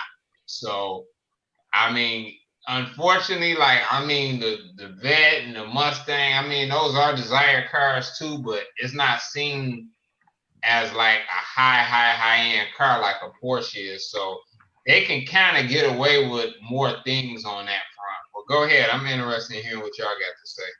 Superior engineering. You already know where I'm oh man. You already know, brother. When you make the best product, you can charge a higher price. Wait, time out. Is that a Fairmont? Yeah, that's looking real mean. I kind of like that. Four-door Mustang base car, Mike. Money.cnn.com. That is looking real mean. Yeah. I miss Mercury. You miss Mercury? Yeah, really? Man. Hey, 1970 Cougar Eliminator, man. 428, man. Come on, Mike. Drop top. Oh, man, quit playing. With rich Corinthian leather sold by Ricardo Montalban. Yeah, man. Oh yeah, man. Yeah, Mercury has some they have some heaters back in the day, man.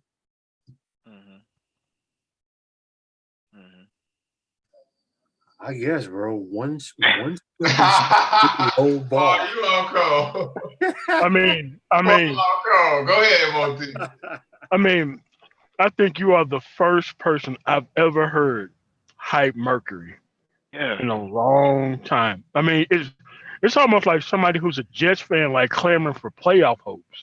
Like that's how that shit sounded, man. Oh man! I mean, what's next?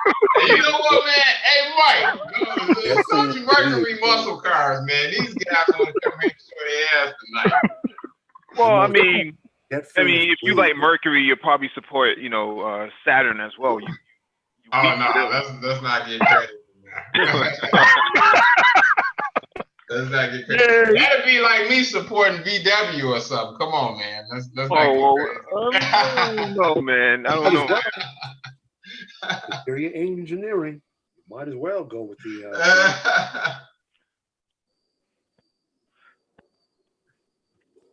No, it's open. It's open mic right now, man. We can freestyle this. Oh, it's open mic. Oh, okay. I didn't know. What were you guys talking about before this? I just came in. Fix it again, Tony.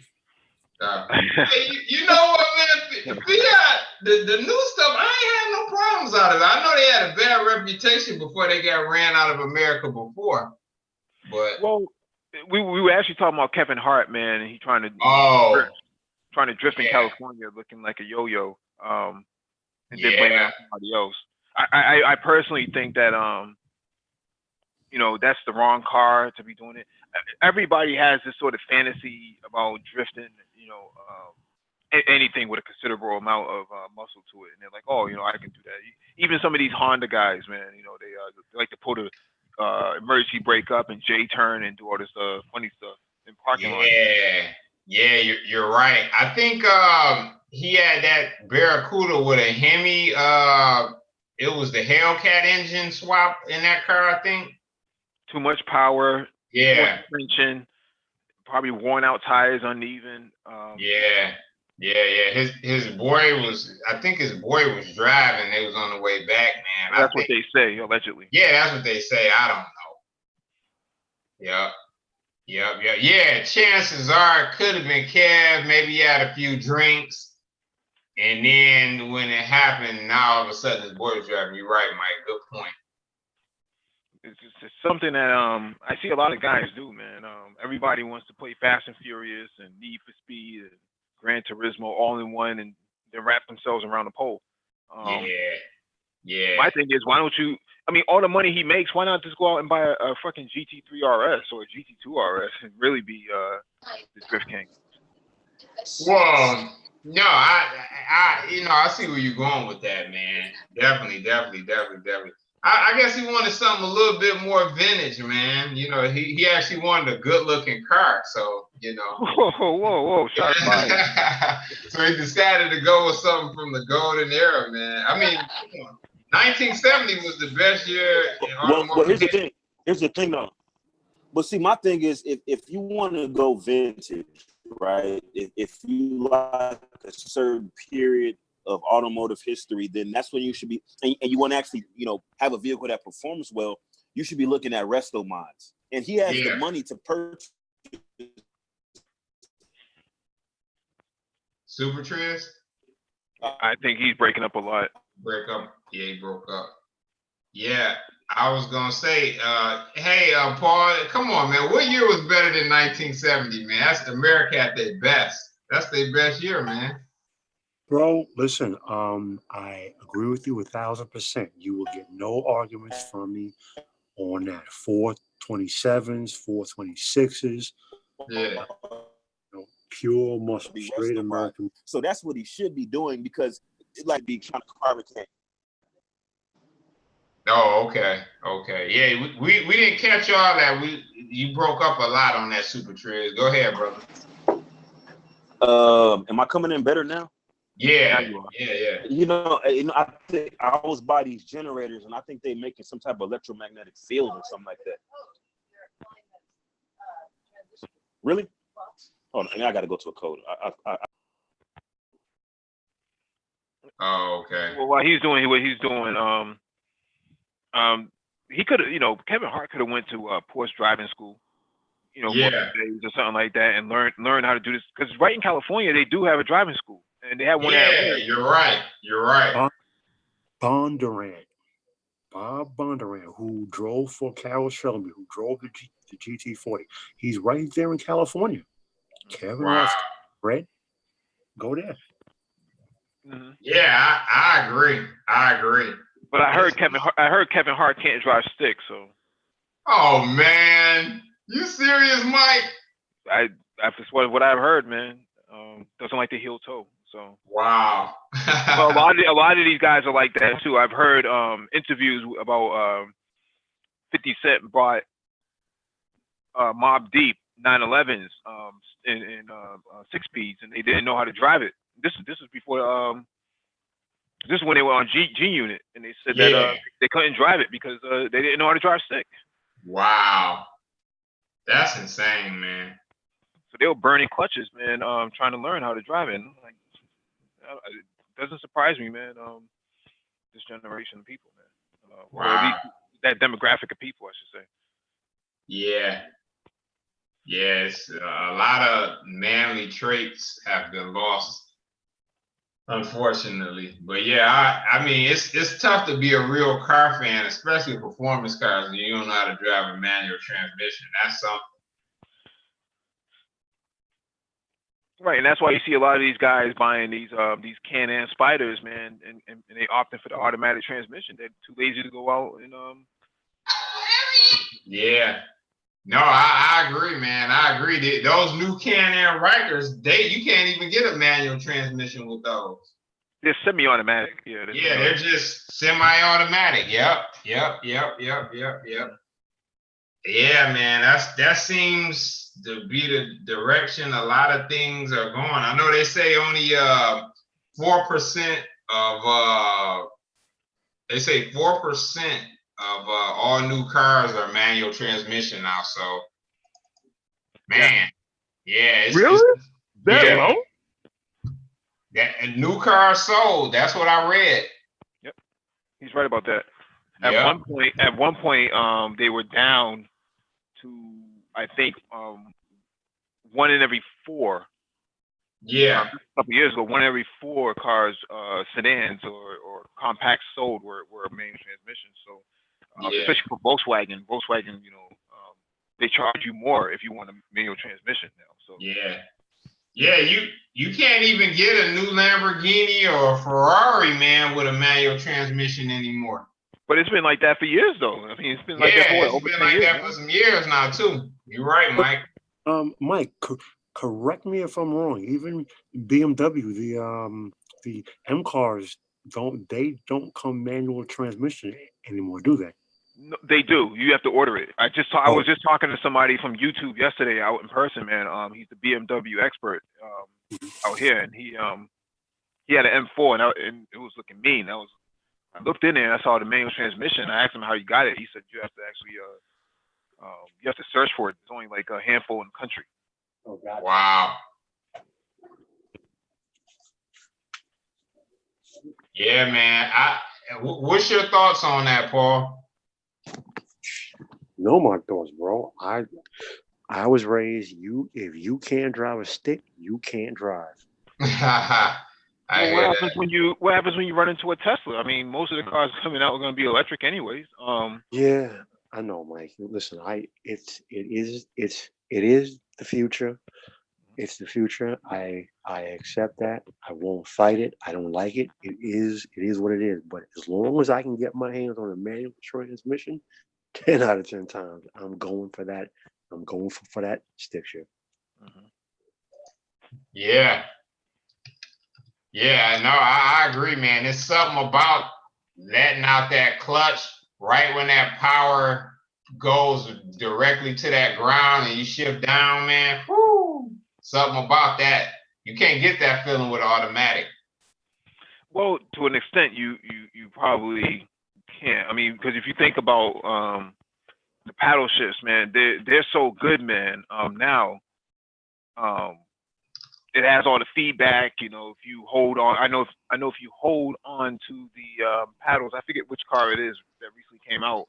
Then it does all the downshifts and burbles, overruns and stuff like that. It kind of gives you a lot of feedback, as if you were driving the manual transmission. Was it like a double clutch trans or something? Yeah, they're all DCT, the ones that do that, not the DCT. Yeah, they're good, man. I mean, they're clocking the best numbers and times too. Mm-hmm. Like I mean, I'm sure it's getting better. It may get to a point where they do have semi-affordable cars, performance cars with transes that do feel that good and give you that feeling and stuff. But yeah, man, it's just a real wonderful feeling, man. Mm-hmm. And the back, gets loose and everything, and yeah, man, definitely. Yeah. Go ahead, Mike. I'm sorry. Oh no, I was just gonna ask your opinion on the Ford F-150 electric truck. I would say it's it looks from what I've been seeing and hearing of it, it looks interesting. I'm not as interested in Ford's electric technology as I am Tesla. Like I would say the Tesla pickup and semi is what has my attention. I think the Ford has potential though, but we'll see. Mm-hmm. Yep. That Tesla semi, man, that is mind blowing. I think Tesla doesn't necessarily want to manufacture semis, and this is just my opinion on the company itself. They don't have a whole lot of capacity to build tractor trailer trucks in the same way Freightliner and Mack and Volvo can. I guess they might be outsourcing some of that. I don't know. I don't know. But yeah, I remember when they announced it. I remember Meyer and Walmart, they ordered some off the rip. So we'll see. Bob Lutz, he doesn't believe it's gonna come to fruition, man. You know what? He's been like really, really, really anti-Tesla and Elon for a while, man. He's trying to short them. He's trying to short them. Yeah, that's what exactly. I don't know, man. They must have had words, or it was a falling out, man, because it seems like a really focused attack for some reason. Well, I mean, keep in mind that he's in a competing brand, right? Yeah. Bob's retired now, but yeah, you're right. Yeah, but he has investments, right? I mean, he has investments. He has a lot of interest in shorting the company as much as possible, but he can't do what Elon Musk has done. That's his thing, right? Who's this son of a bitch, right? Like Jesse Jackson did to Obama when he first came into office. Cut his nuts off, son of a bitch. Yeah, man. Elon's a bad boy, man. I don't agree with all this. His time is over, bro. I mean, I definitely appreciated Bob Lutz for what he did, but his day is over. Unfortunately, he's a bit of a dinosaur. He did what he did with Muscle. He tried to do it at GM. I wanted him to do it at GM, but he said, the corporate culture at GM stopped him, so he had to quit. So now he sees Elon doing what he did at Chrysler, but with electric vehicles as opposed to muscle. So I'm of the opinion personally that it's some of that. I also agree with Mike. I think Mike makes an excellent point that he's retired, he has investments. Maybe he wants to short the stock. Who knows? But he's really coming across as a Luddite. But whatever. I'm sorry. What would you say on that last statement? I couldn't hear you. Yeah, he's really coming across as a person who's basically anti new technology.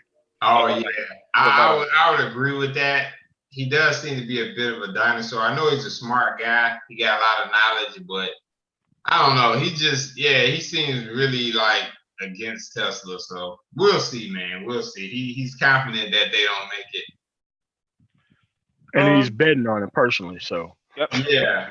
You're right. Good point. Yeah. Look at that Datsun there. I bet you that interior is spectacular. Pull up some interior shots, Mike. Well, I find it interesting that we're going to go over this article, but Thai City is nowhere to be found. I knew you were about to mention him when I see the Datsun. Where's he at now? Go ahead. Is this supposed to be like one of those rat rods? I don't know, man. You need a tetanus shot just to get into it. Need pre-clearance. Yeah, Mike, that's hilarious. Shot. Yeah, it says hats off to this horrible Datsun, and then I'm looking for. I waited to do this last just to see if Thai City would come on, but he's nowhere to be found. I guess somebody's outing him right now, man. It says all photos from Craigslist. Well, coincidentally, Thai City got that car off of Craigslist. So let's go through it, see if we can find Thai City up here. Yeah. Didn't Thai City say he working on like a late 70s Mazda Cosmo or something right now? No, he got a Datsun. He got a Datsun 240Z. Oh, 240Z? Yeah. Hey, it's something I wanted to ask about that too. I remember reading an older article from the 70s. They said when that car came out in 1970 in America, it was a brilliant sports car. It was almost as good as the Porsche 911 at that time, man. That was 1970 was just a magical year, man. You any of you guys got any experience with this particular Datsun? No. Hey, Nope. I do. Early 70s. I do, but only from seeing them, not the early 70s. I was born in the early 70s, but yeah, I mean, I've been in them. The 240, the 260, and the 280. Yeah. But from what I remember from a little boy, they always seemed nice. One of my uncles, he bought one used of course, and restored it. It was a 240, and that bad boy was sweet, man. That was sweet. And another one of my uncles had an original 240 way back in the 70s, and it was nice, man. Japanese cars back then. It was all about Japanese cars back then, and that bad boy was sweet. Yeah, man.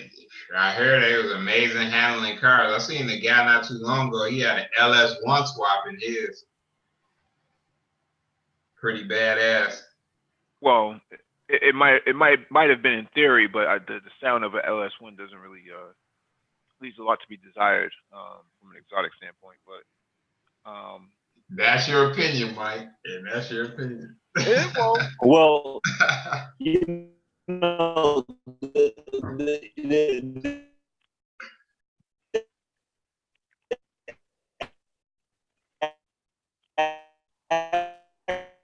Jesus Christ, man. Wow, Super Triz, man. The actual sound of, say, for instance, a bass, you can actually alter the sound if you're looking for a more exotic sound. All you have to do is put on 180-degree headers that are like that, have actually modified the car. You put 180, yeah, you put some 180 degree headers on it, then you can actually get and a totally different sound out of that V8. let me drop through this article. You don't have all your paint. You don't have an uncracked piece of interior, but you run day in, day out, and you're a champion in my book. Talking about, he's referring to the vehicle. I have to be honest. I do like it. Even with the rough. Yeah, man, that's classic. Yeah. If you can't, if I can ever get, a Porsche 944 S2, man, that's the next thing I would go after. I have a thing for like front engine sports cars.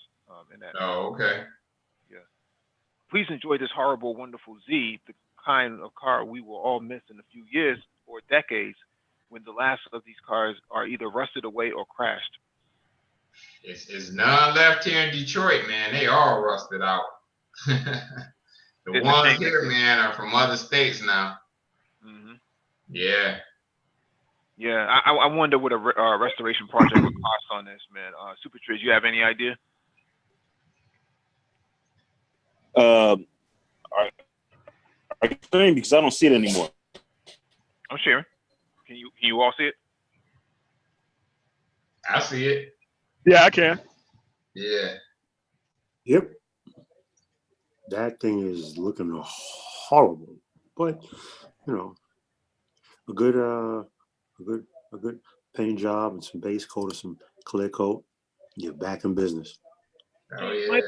My thing is, man, I don't like to drive around like that, man. I don't like to drive around on unfinished products, man. I feel like if it's not finished, I'm not putting it on the street. In that regard, if I wanted a quick, win, then I would just wrap it. I can't see it for some reason. I don't know what happened. Yeah. Okay. I think,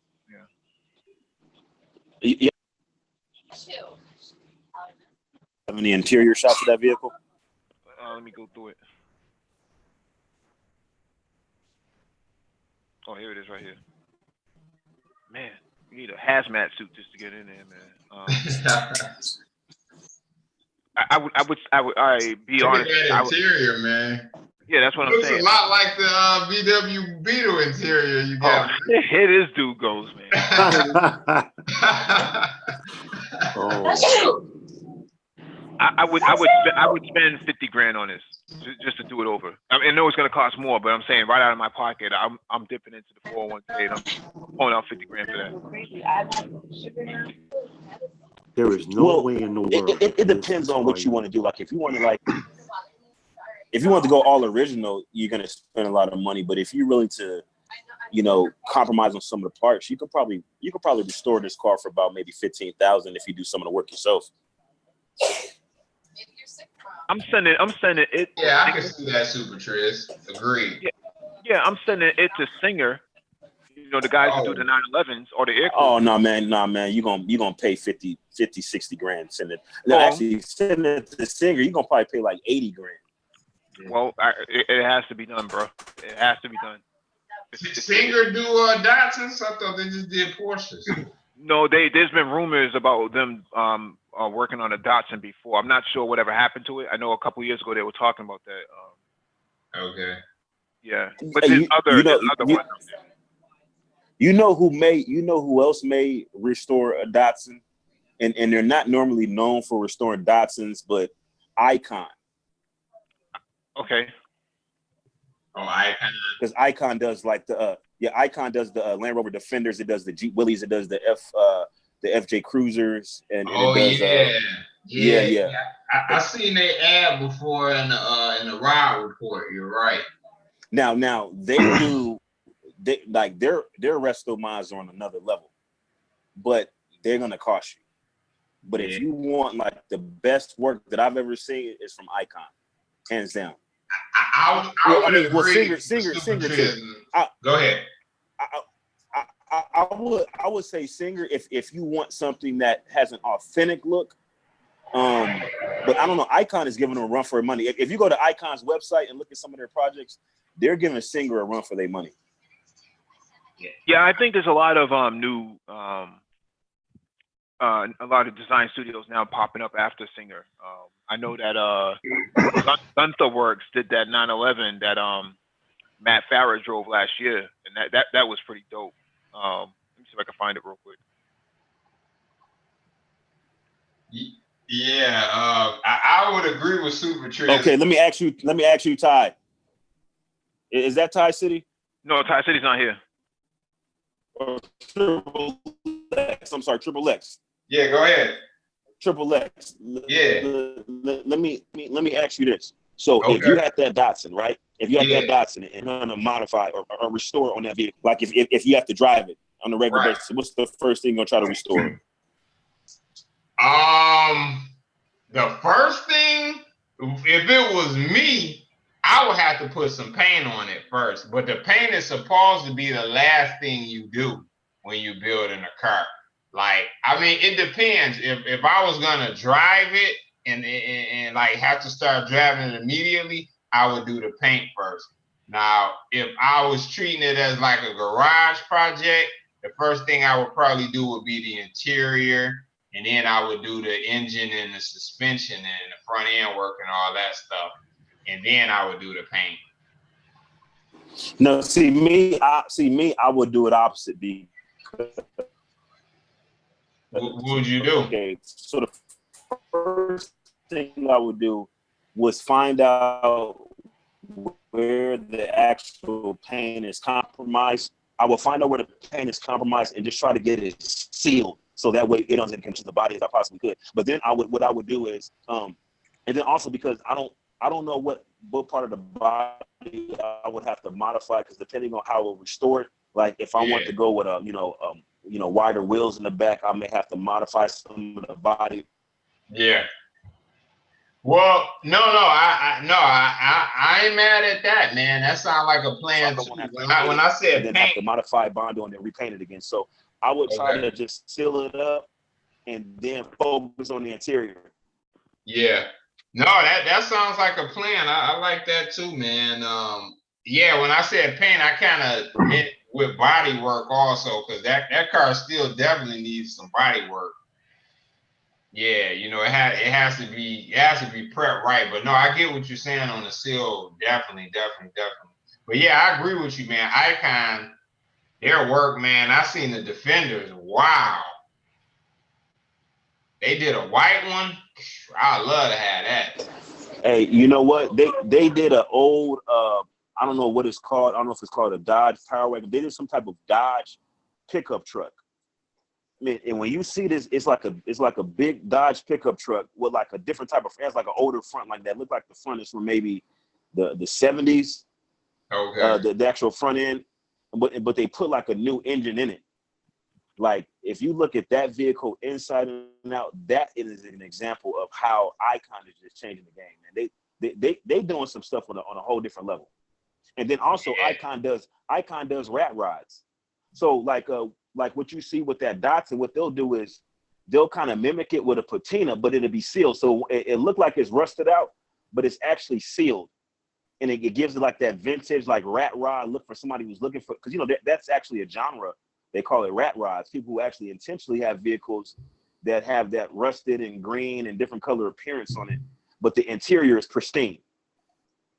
Right. Hey, Mike, if this Gun to Works, how do you like their work compared to Roof?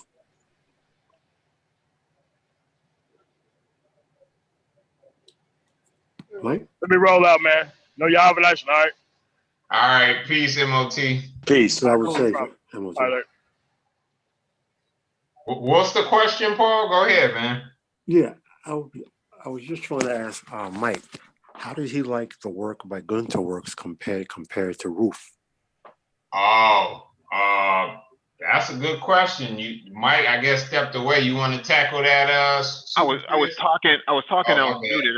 I didn't realize that. I felt like an idiot just now. I think Roof is more of a performance program rather than Gunther Works, right? Gunther Works kind of does like a one-off of certain models, whereas Roof will continuously work on each and every 911 that comes out to advance it, right? So with that being said, I would take the Gunther Works over the Roof because I'm not all that particularly fancy about the Roof products or the results of a Roof car. I know they're fast and whatnot and everything, but that's not always speed and performance is not always the the thing that would actually be the deal break. I mean the deal maker for me. Gotcha. For the Gunther Works here, like I just think they, Vorsteiner and them working together on this, man, they blew this thing right out the water. I think Roof is a different category because Roof is actually considered a manufacturer. So it's like they're like a little bit more mainstream, I would say. So they have less latitude because their vehicles come with warranties, extended warranties, and so from that perspective, I think they're a little bit more limited what they can do as opposed to some of the other modifiers who are able to make one-offs. And the budget is not really a concern because they'll price it whatever they want to price it for the individual customer's taste. So that's the reason why you often get a superior, perceivingly superior product from the other modifiers outside of the Roof. But I do like the Roof. Which one is based off the Boxer? Is it the CTR? Or RGT? No, it's the CTR. I think it's the CTR. The one it's based off the Boxster, but it's modified. You know which one I'm talking about? I think it puts out like maybe is it 800 horsepower? I'm gonna have to look that one up, but I think it's the CTR. Yeah, I mean I think they've always been iconic for like the Yellowbird, the 911 Yellowbird. Yes. Now also Roof. I forgot which year they made a V8.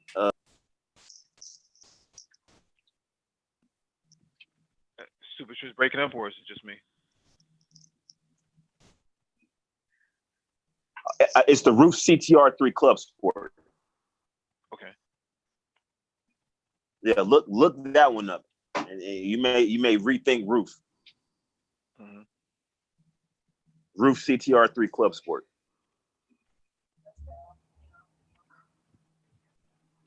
That is a classic. Yeah.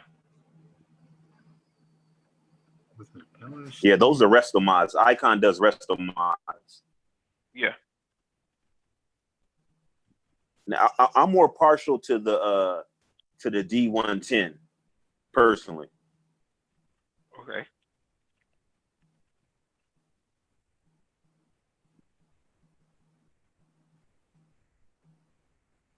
Yeah, I know. Yes. I know that.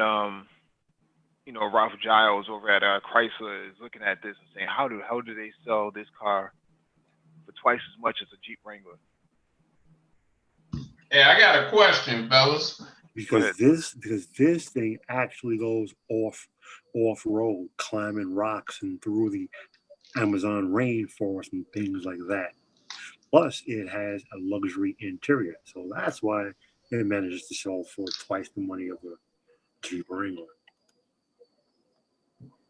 Yeah, what do you guys think of the new Defender? Not Terrible. really. Yeah, not really feeling it. It's an absolute disgrace. Yeah, the Defender. I agree with Tris. The Defender is like the 911, man.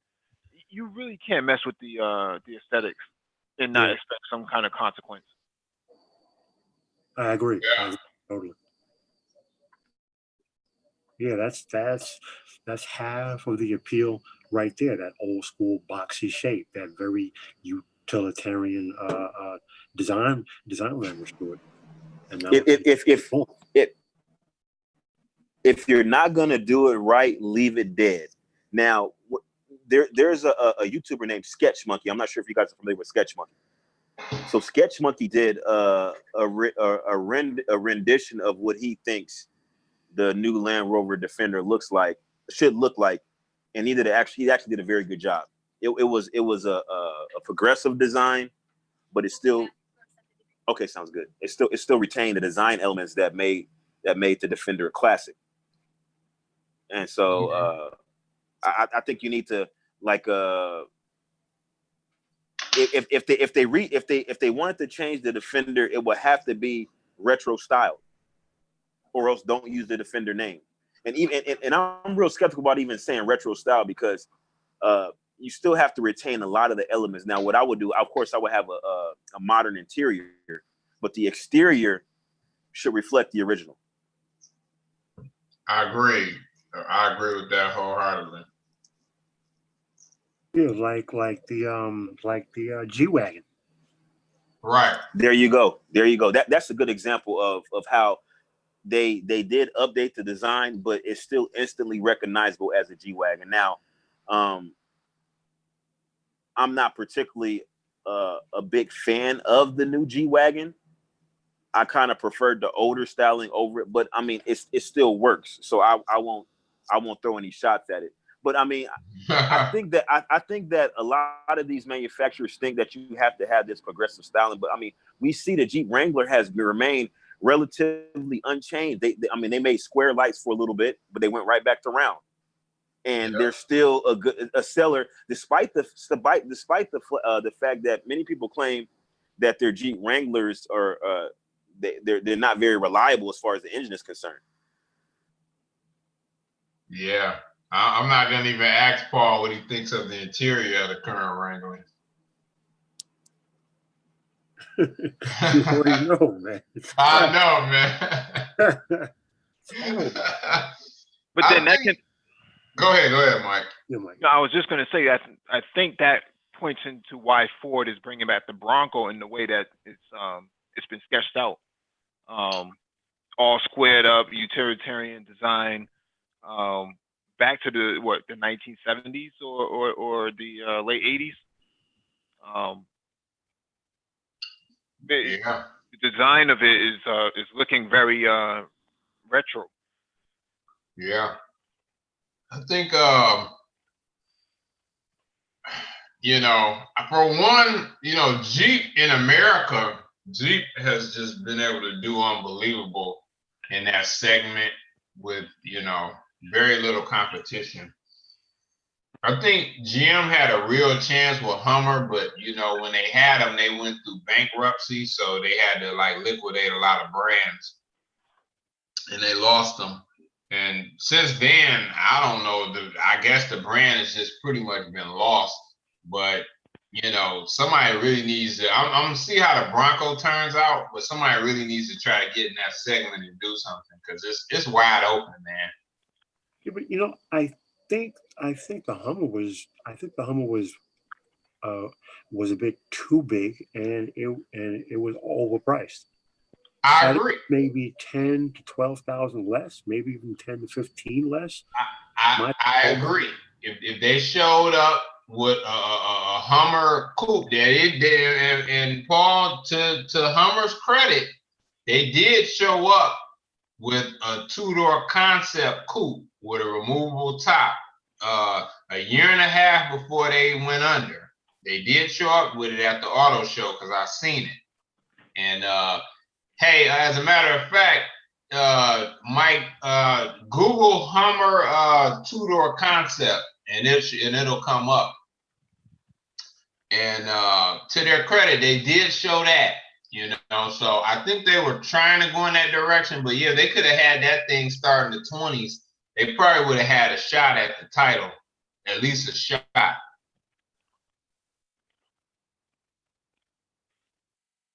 The problem is it didn't have that Humvee look. People want the Humvee. They don't want whatever that monstrosity was that they were selling before. What do you mean? What do you mean starting the 20s? No, I was agreeing with what Paul was saying, that he felt the last versions of the Hummer were priced, and I concurred that they were. And I said they showed it a small two-door concept before Hummer went under. They had a two-door concept, smaller Hummer that was showed, and when they showed it, yeah, there you go. Yeah, they were talking okay, so about it. Go ahead, Super Tris. So you're saying to sell this vehicle starting in the 20s. So by doing that, the only purpose that would serve would be to have a brand presence, and market share. But if you're selling that in the 20s, Mm-hmm. what are your profit margins going to look like? Well, you know, so from a business standpoint. Well, here's my thoughts on this. You're doing this you're coming out with this, and you're doing this for the long play. You're playing this for the long play. You're showing you want to be a serious competitor in this area, because this is an area Jeep has dominated for a long time, and you want to try to get this into people in a lower level of consumer and make it more accessible, so you can get more people into the brand. They were hawking very expensive SUVs in the 50, 60, and then you talk to H1, hundreds of thousands of dollars. So you had a new entry level product, and it sparked more attention to the brand and took a little shine off the Jeep, because Jeep just had that in America locked down. So that would have really been the play for it, but to have that type of infiltration, it would have took a long time to be able to pull it off. Yeah, it generally does take a long time to. Yeah, it wasn't gonna happen overnight. No, they weren't gonna pull that out, and they just were gonna take over Jeep. No, that wasn't gonna happen. But they had a brand that already had a legacy, already had notoriety and attention. You can just expand out, and it's easier to play it that way than coming out with a brand new style of truck, and people are like, okay, what is this? You know? But the thing that the H3 actually had tax rebates, man. Or was it the H2?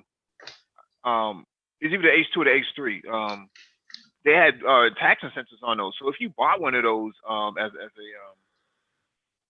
at the time that they were selling them, man, there was a lot of tax incentives on those. So that's why you saw so many of them being driven around. And then once the tax incentives went away, the sales just dropped. So yeah, it was a lot of things working against the brand. I think personally, you know, it was. I agree with Paul. Hit it, knocked it out the park. All of it was just overpriced anyway. That was one. Yeah. It was. Well, they had to price it like that. They had to price it like that because they had to run extensive marketing campaigns for the Hummer. Yeah. And this is the problem when you have so many different brands, is that you have to run individual marketing campaigns for each one, just for the Hummer brand itself, to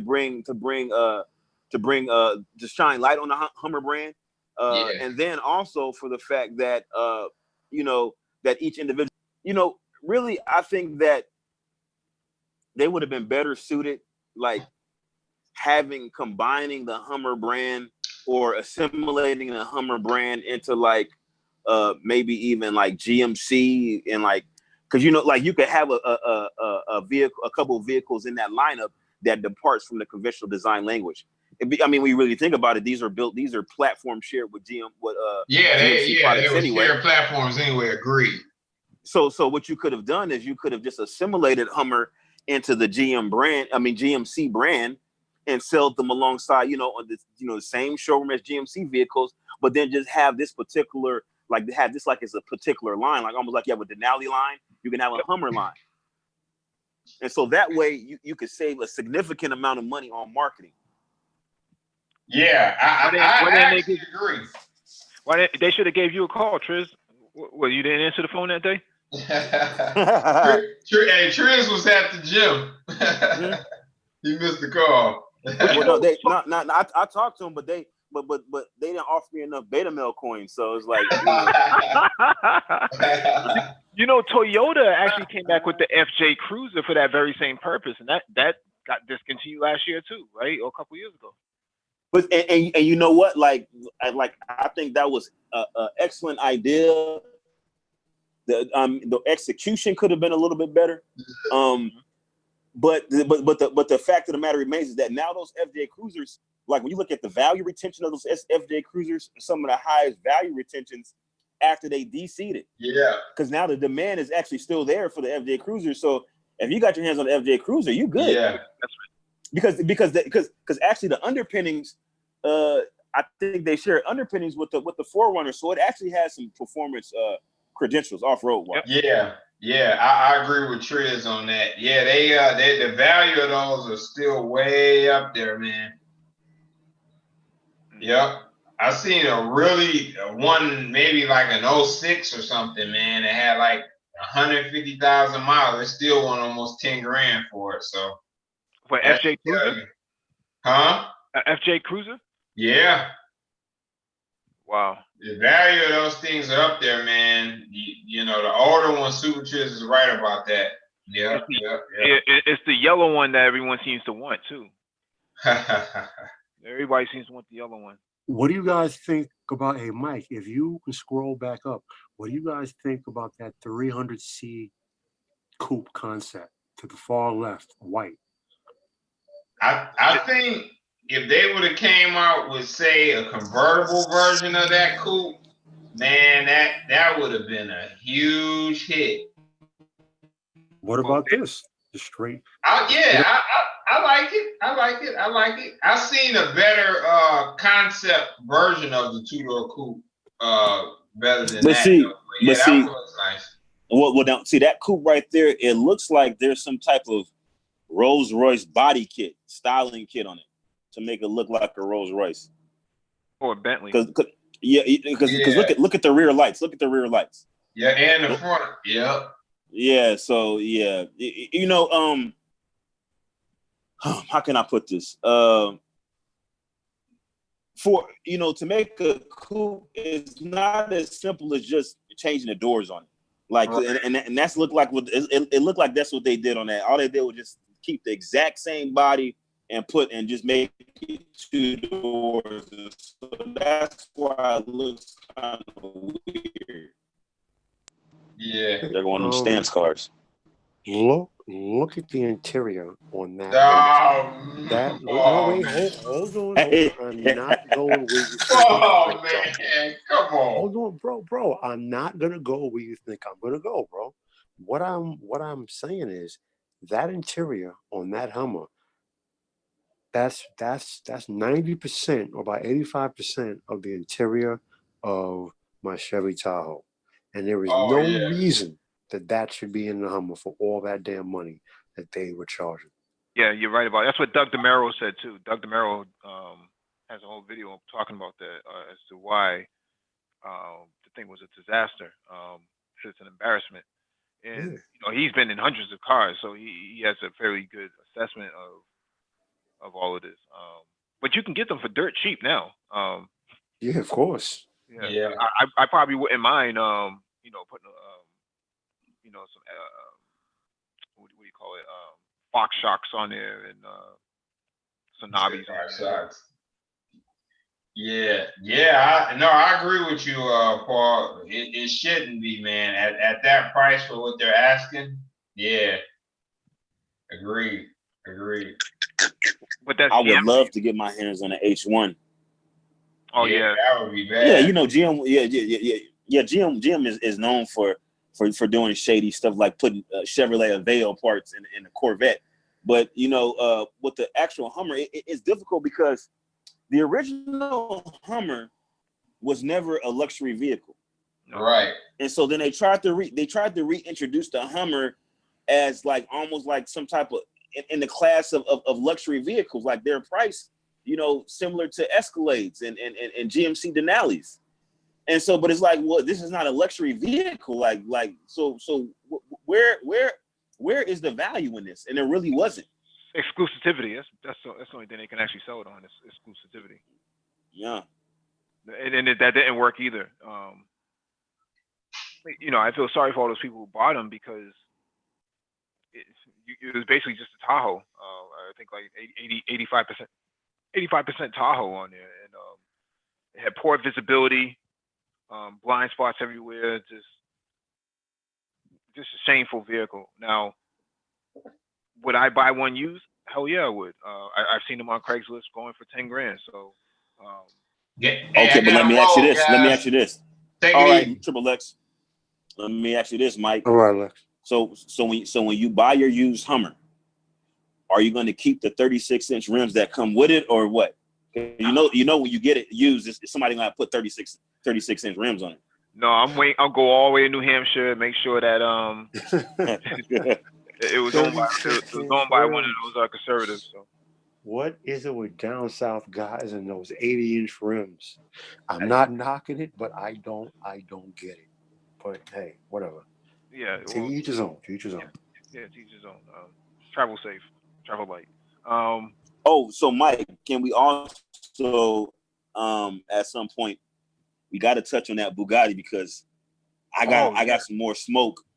I got some more smoke for Paul Bryant because see now Bugatti had just released their press release and they released an official video of the Bugatti, a modified Bugatti Chiron eclipsing 304 miles per hour. Now Hennessy Performance has made a public response. They congratulated Bugatti on their accomplishment of 304 miles per hour, and they specifically said, "We accept the challenge." So, and I believe it was you, Paul Bryant, saying that basically you were saying that the Venom F5 is vaporware. It is. Was that you? Oh, so here we go. It is. Here we go. Show me the money. That's all I want to say. Show me the money. If they can show a rolling prototype with verified speed runs, bro, I will eat all the crow you want me to. But until that day happens, car is fake, and he's still a scammer. Okay. So we gonna. So Mike, I want you to remember Paul Bryant saying this. I want you to remember this because I got a feeling that Venom F5.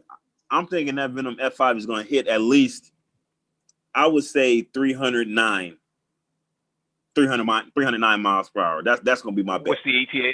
309. ETA on it? What's the ETA on the Venom? 20, the ETA 2055.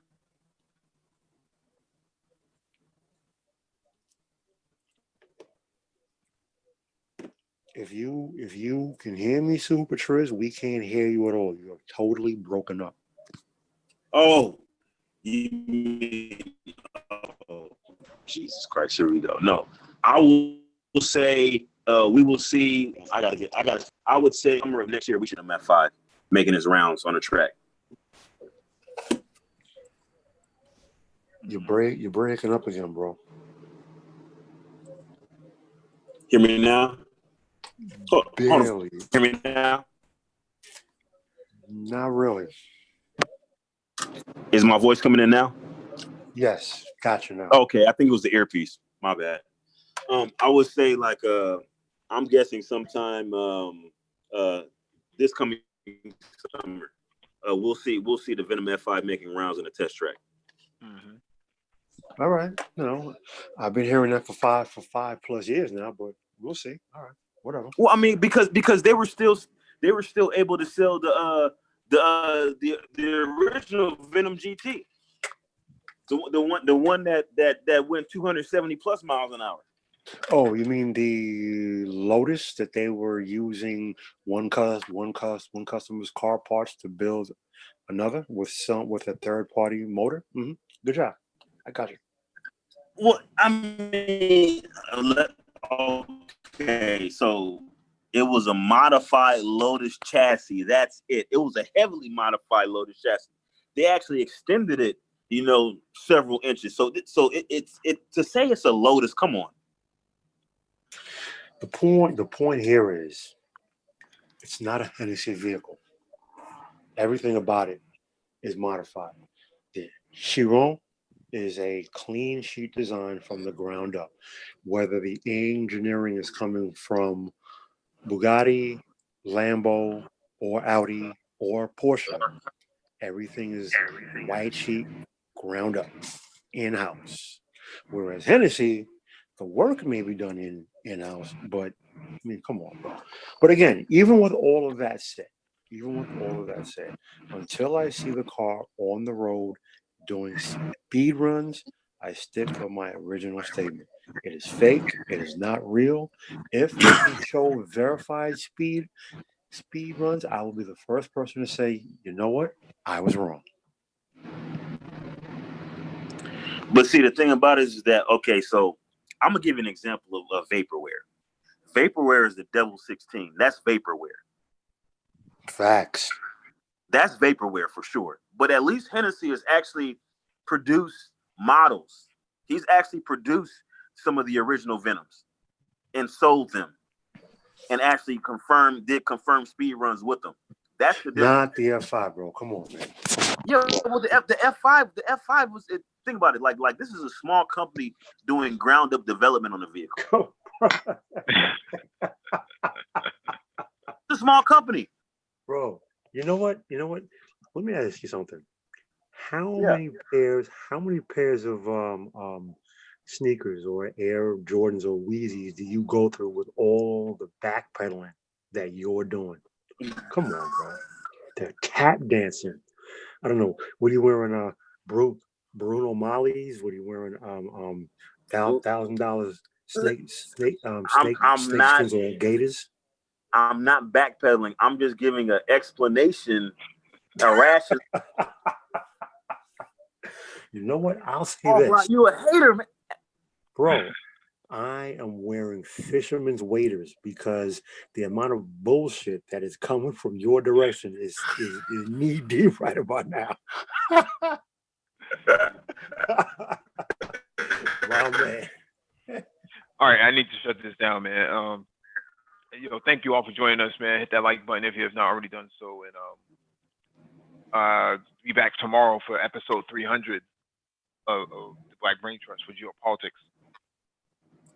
Peace. And, yeah. 300. This is Sparta. Shalom.